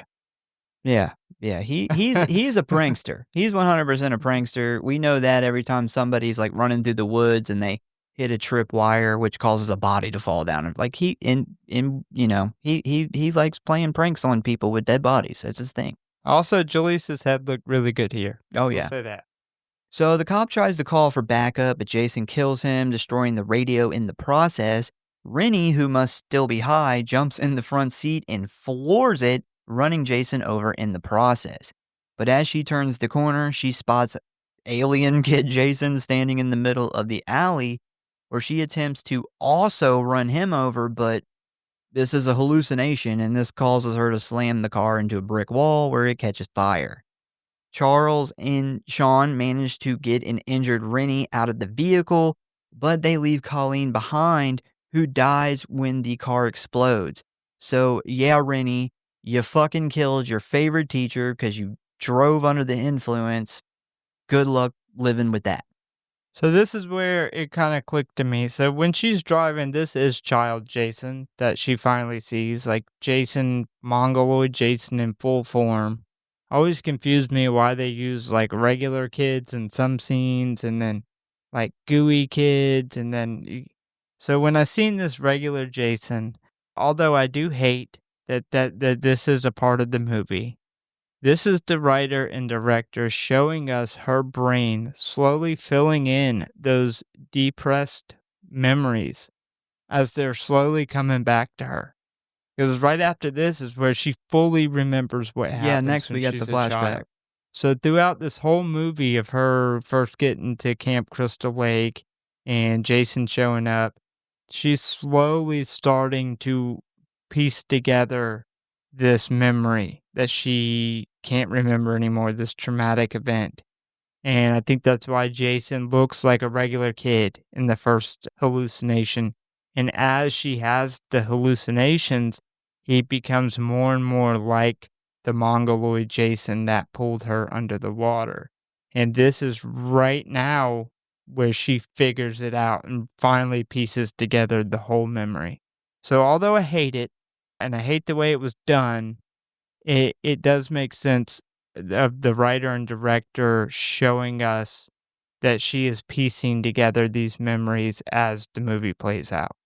I will say that's a pretty damn good observation. That is, like I said at the beginning of the movie, I have no idea what the whole point of the kid Jason is, so I'm 100% going to accept that as the accurate answer. I still fucking hate it though. But Yeah. I agree that is the only thing that makes sense. So, yeah, I like it. I like it. Don't I wish they'd just I agree. not put it in there. I don't like it But either. I like that there's at least an answer. So, yeah, good with that. So we then get a quick flashback of Rennie when she was a kid at Camp Crystal Lake, and one day when her and Charles were out on a boat, Charles decided to teach her how to swim by throwing her into the water, where she almost drowned. And apparently she got attacked by Kid Jason, which is where her fear of water comes from. And somehow she is just now remembering all this. So after this flashback, Rennie finally joins the Charles fucking sucks club as she confronts him about the past, and Sean pushes him to the ground like they are a bunch of third graders. To which they then take off, leaving a sad boy Charles all by himself in a pile of trash where he belongs. Yeah, so Charles is the real villain of this fucking movie. 100%. I mean, Jason actually saves her at one point from two He does? thugs. Uh-huh.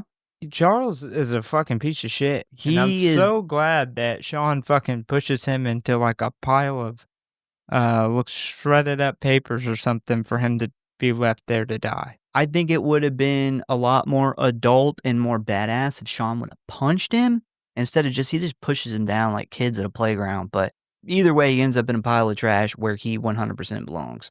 So this is perfect timing because Jason has just regained consciousness and has arrived to kill Charles, which he does by holding him upside down, drowning him in a crusty, slimy barrel of green toxic waste, which is ironic that he almost drowned Rennie at the lake and then gets killed by another kid that drowned at the lake by being drowned by that kid.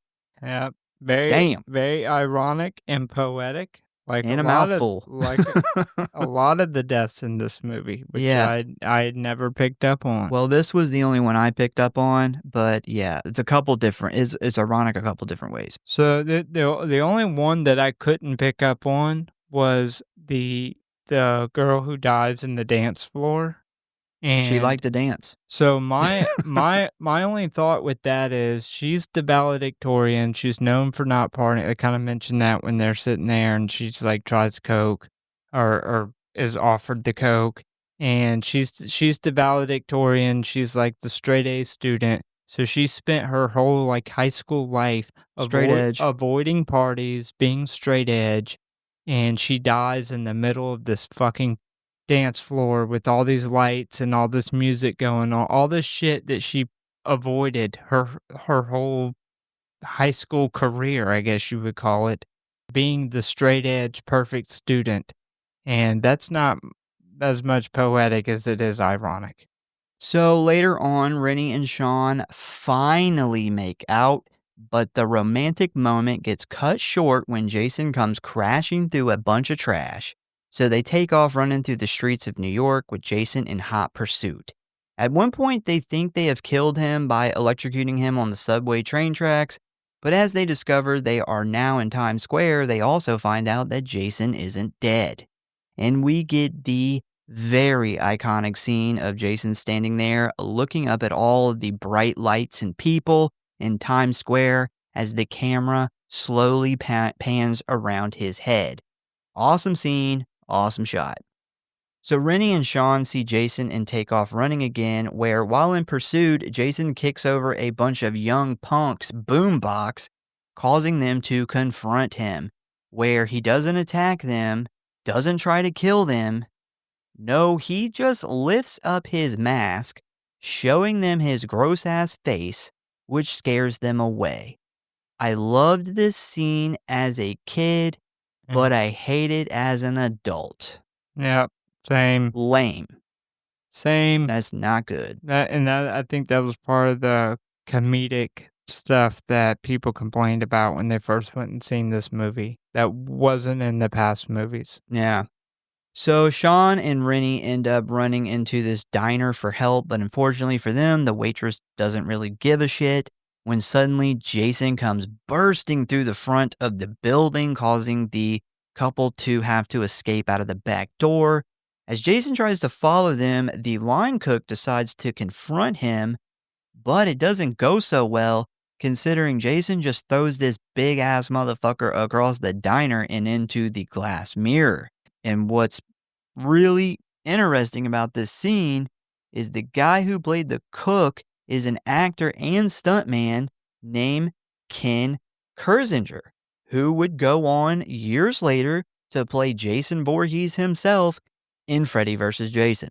Yep. Crazy coincidence. The only person to get attacked / or killed we don't really see. I But count him as a kill. Yeah, killed and played Jason Yeah, it's wild. in the whole franchise. So Rennie and Sean end up in an alley that quickly turns into a dead end, where Jason ultimately corners them, and their only chance to escape is to climb down into the sewers, which they do.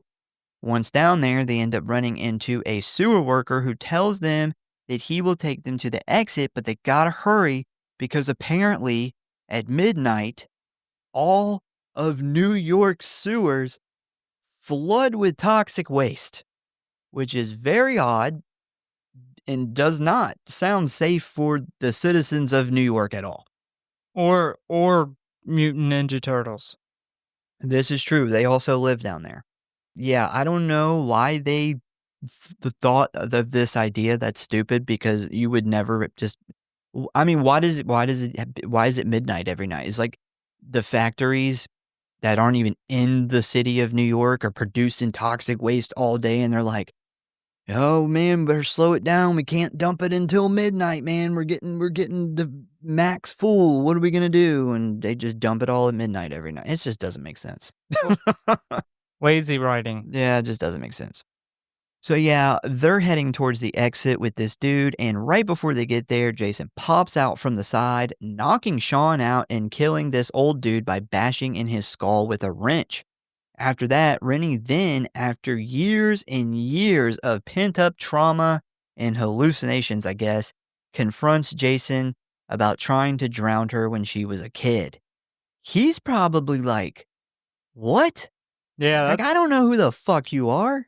I was gonna ask you, like, do you think he remembers her or he's confused as fuck? He's confused because if you think she's what, 17, 18 years old, she almost got drowned, what, let's say, 10 years ago? He was an adult. 10 years ago, he was killing people in like Friday the 13th Part 3 and shit. Yeah, then doesn't make any sense. It makes no sense. He's probably like, That's why I hate the entire actual, like, backstory premise that they give this final girl. Not a fan of any of it. he was like, the last time I was a kid was like 1957. It's 1989. Like, I don't know what the fuck you're talking about, lady. Like, I don't know what kid drowned in Camp Crystal Lake, but that wasn't me. I was decades before that. Yeah, so she then takes off running, totally leaving Sean, who is still knocked out, to die in the toxic waste flood. She ends up finding a bucket of said toxic waste and throws it in Jason's face, where it immediately starts melting his face like acid. Jason then takes off his mask and screams in pain, and we get the worst looking Jason makeup ever to exist. Yeah, how do you have the biggest budget out of any of the movies and you give us this shit? Like, I think they really fucked up by having him take the mask off, especially that the whole last chase scene, he doesn't have the mask on. I think that was a huge mistake. And I do think that it was at this moment that Jason was like, I'm going back to Camp Crystal Lake as soon as I'm done with this. I don't think it's even like an opinion that they shouldn't have taken the mask off and showed this face. I think everyone is 100% in agreement across the board. Bad idea. Somebody out there likes it. Also, he screams in pain multiple times, but he sounds like a kid, kind of. Like, I don't know. He doesn't sound like a man screaming. And his face looks like it's made of putty. His putty face. Well, what makes this worse is the movie before this, just a year before this, had the best looking Jason without his mask. Oh, yeah. And then we get Putty Face Jason. So Rennie goes back and gets Sean, which is perfect timing because they see this huge wave of toxic waste coming. They then climb up the ladder that leads out of the sewer, but Jason grabs Rennie's legs and attempts to pull her back down.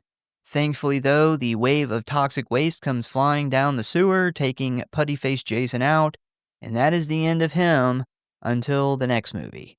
For some weird reason, we then get a huge bolt of lightning strike the Statue of Liberty. No idea why that was important or had anything to really do with the story, but it's in there. And for some stupid fucking reason, the toxic waste turned Jason back into a kid who also doesn't look deformed anymore. Yeah, yeah, hate the ending. That was not Jason. Jason had teleported back to Camp Crystal Lake, and this is just some random kid who got washed up in the Well, toxic sewer waste that's now dead. I hope so. We then see Rennie and Sean walking down the street, totally in love, where her stupid fucking dog shows up out of nowhere, and that is the end of Friday the 13th, Part 8, Jason Takes a Boat to Manhattan. Ratings and kill count. So we have a total of, this is debatable, we have a total of 20 kills. I counted 20. 42 if you include the rest of the students on the boat that we didn't get to see. And that we don't count those. that came from Dead Meat, who actually went through and counted every student that got on the boat. Or the official Paramount box set kill count is 21. I don't know where the 1 comes from. So we have Jim, who was stabbed with the harpoon gun. Susie, stabbed in the chest with the harpoon. J.J. Jarrett, beat to death with her guitar. Sonic Guy had a hot rock jammed into his chest. Tamara was stabbed with a shard of glass. Captain's helper guy was harpooned in the back. Captain Sean's dad, throat was slit. Eva, who was strangled to death and had her body slammed on the dance floor. Random boat worker guy accidentally shot by Wayne. Wayne was electrocuted and caught on fire. No-name guy who was impaled by the radio tower. The boat janitor got an axe to the back. Asshole Junkie 1 was injected. Or he was stabbed with the fucking, the needle. He was injected with Jason's fist. Yeah, he was. Asshole Junkie 2 had his head slammed into the pipe. Julius had his head punched off by Jason. The cop was, we think, possibly strangled to death or something like that. Colleen was blown up in the car explosion. Charles was drowned in the toxic waste. The diner cook was thrown into the mirror. And the sewer worker had his head bashed in with the wrench. That's my 20. The 1 comes from that kid that's totally not Jason at the end that was just playing around in the sewers too late and got washed up. Maybe. All right, so favorite kill, and you're up first. All right, well, my best kill is going to be Julius. Him getting his head punched off was awesome. His decapitated head looked awesome when it was shown in the cop car. That actually went up for auction a couple years back. Probably looks terrible. It does. Yeah. You don't remember it, but you looked at it. I showed it to you. Yeah, it's not in nearly as good of shape as it was when the movie was shot. Obviously, my second being Eva being strangled to death and then thrown down on the dance floor. I thought the strangle itself was brutal. I love the way he pushes her down and then raises her up to the ceiling and then literally fucking choke slams that bitch onto the dance floor, making her slide 4 or 5 feet. I just thought it was absolutely brutal. So it's really funny because I had the exact same kills but swapped. So mine is Eva, and then my second is Julius. Julius is iconic. How are you gonna say Julius is one of the best in the franchise?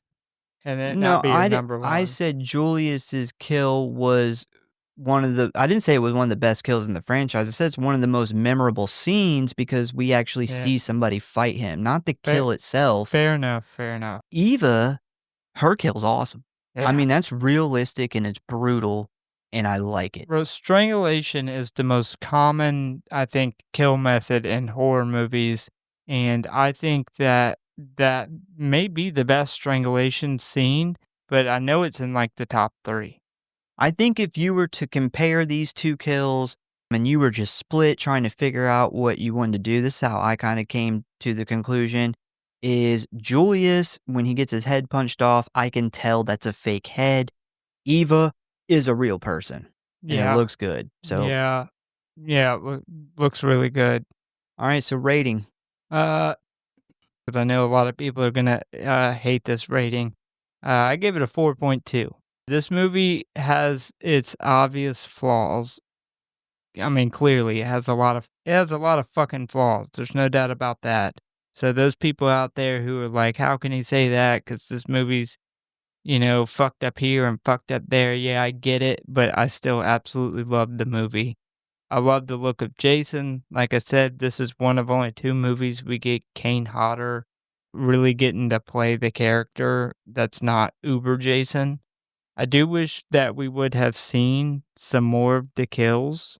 Some of that may have been the MPAA, some of it may have been the MPAA went so hard on the previous movie that Paramount didn't wanna really deal with it. Yeah.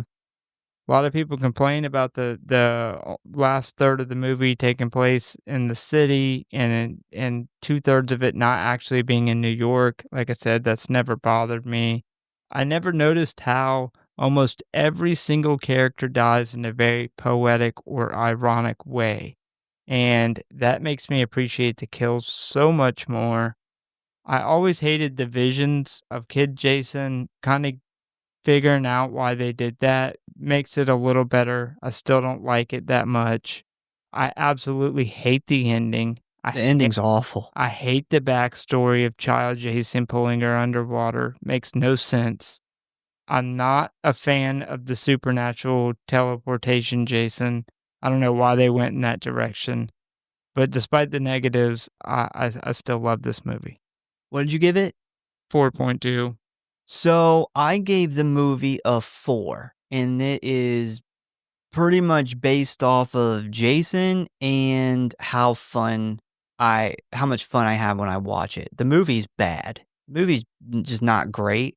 I mean, it has some good and bad. I mean, we just literally sat here for over 2 hours, and we said good things, but we also talked a lot of shit about it, so we're not blind to the fact that it's not a good movie.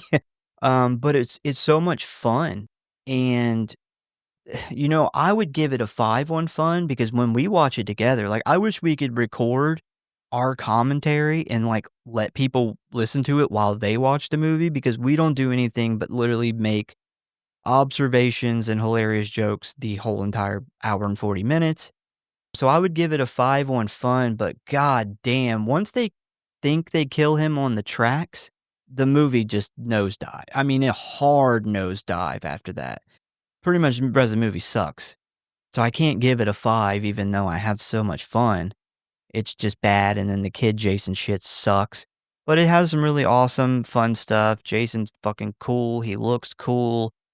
I do like him being in a different place. I I think Jason's awesome. That's what makes this Yeah. a watchable movie. Had Jason been like a fucking had they fucked up the look and the acting of Jason, this movie wouldn't be nearly as good. But we get Kane Hodder playing Jason. He looks awesome. Like Jason is not the problem in No, this no. movie, and we get a ton of kills.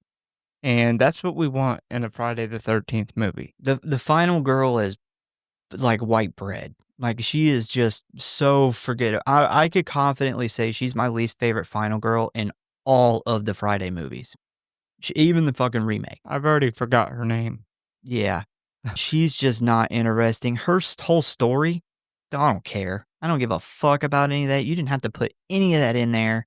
We would have just been fine with him killing just people on the boat. Like, I don't need this intricate, stupid fucking backstory. And that's exactly how I watched the movie. I don't pay any attention. No, yeah. I don't care about any of that shit. Like Nope. it doesn't hurt the movie for me because I already know it's there. I've seen it so many times. So yeah, that's essentially how I watched the movie as if that shit doesn't matter. Well, there's big chunks of this movie that, for me, bleed into so bad it's good. So I have fun with it. I do understand that the people that don't really like it, I don't get the people that outright hate it because it has good stuff and it has a classic, awesome Jason in it, and we get a lot of kills. But Yeah, I mean, I could see it not being, like, one of your favorites, but I don't see how you could hate it. So I'm giving it a 4. Fight me. Yeah, I compare it a lot to Part 7. Like, I not as a movie as a whole, but the concept of I hated that she had telekinesis powers, but I loved everything else Yeah, about Part 7. Like, movie's there's still a awesome. most of the movie is him killing a bunch of people who don't have It's telekinesis one of powers, the like best the ones. whole party. Yeah, Yeah, and he looks awesome, and he fucking acts awesome, and the kills are awesome, and so I'm able to look past that, like, yeah. that shit is indifferent to me. I've seen that movie so many times, and I enjoy it so much, and I kinda had the same thing with this movie. It's just a lot more to look past. So, once again, we thank you guys for listening. Please give us a follow or like if you enjoy the show. Check out the website, check out the socials, head to the store for your official Camp Grindhouse t shirt. Tell a friend, a family member, or your lame Uncle Charles about the show.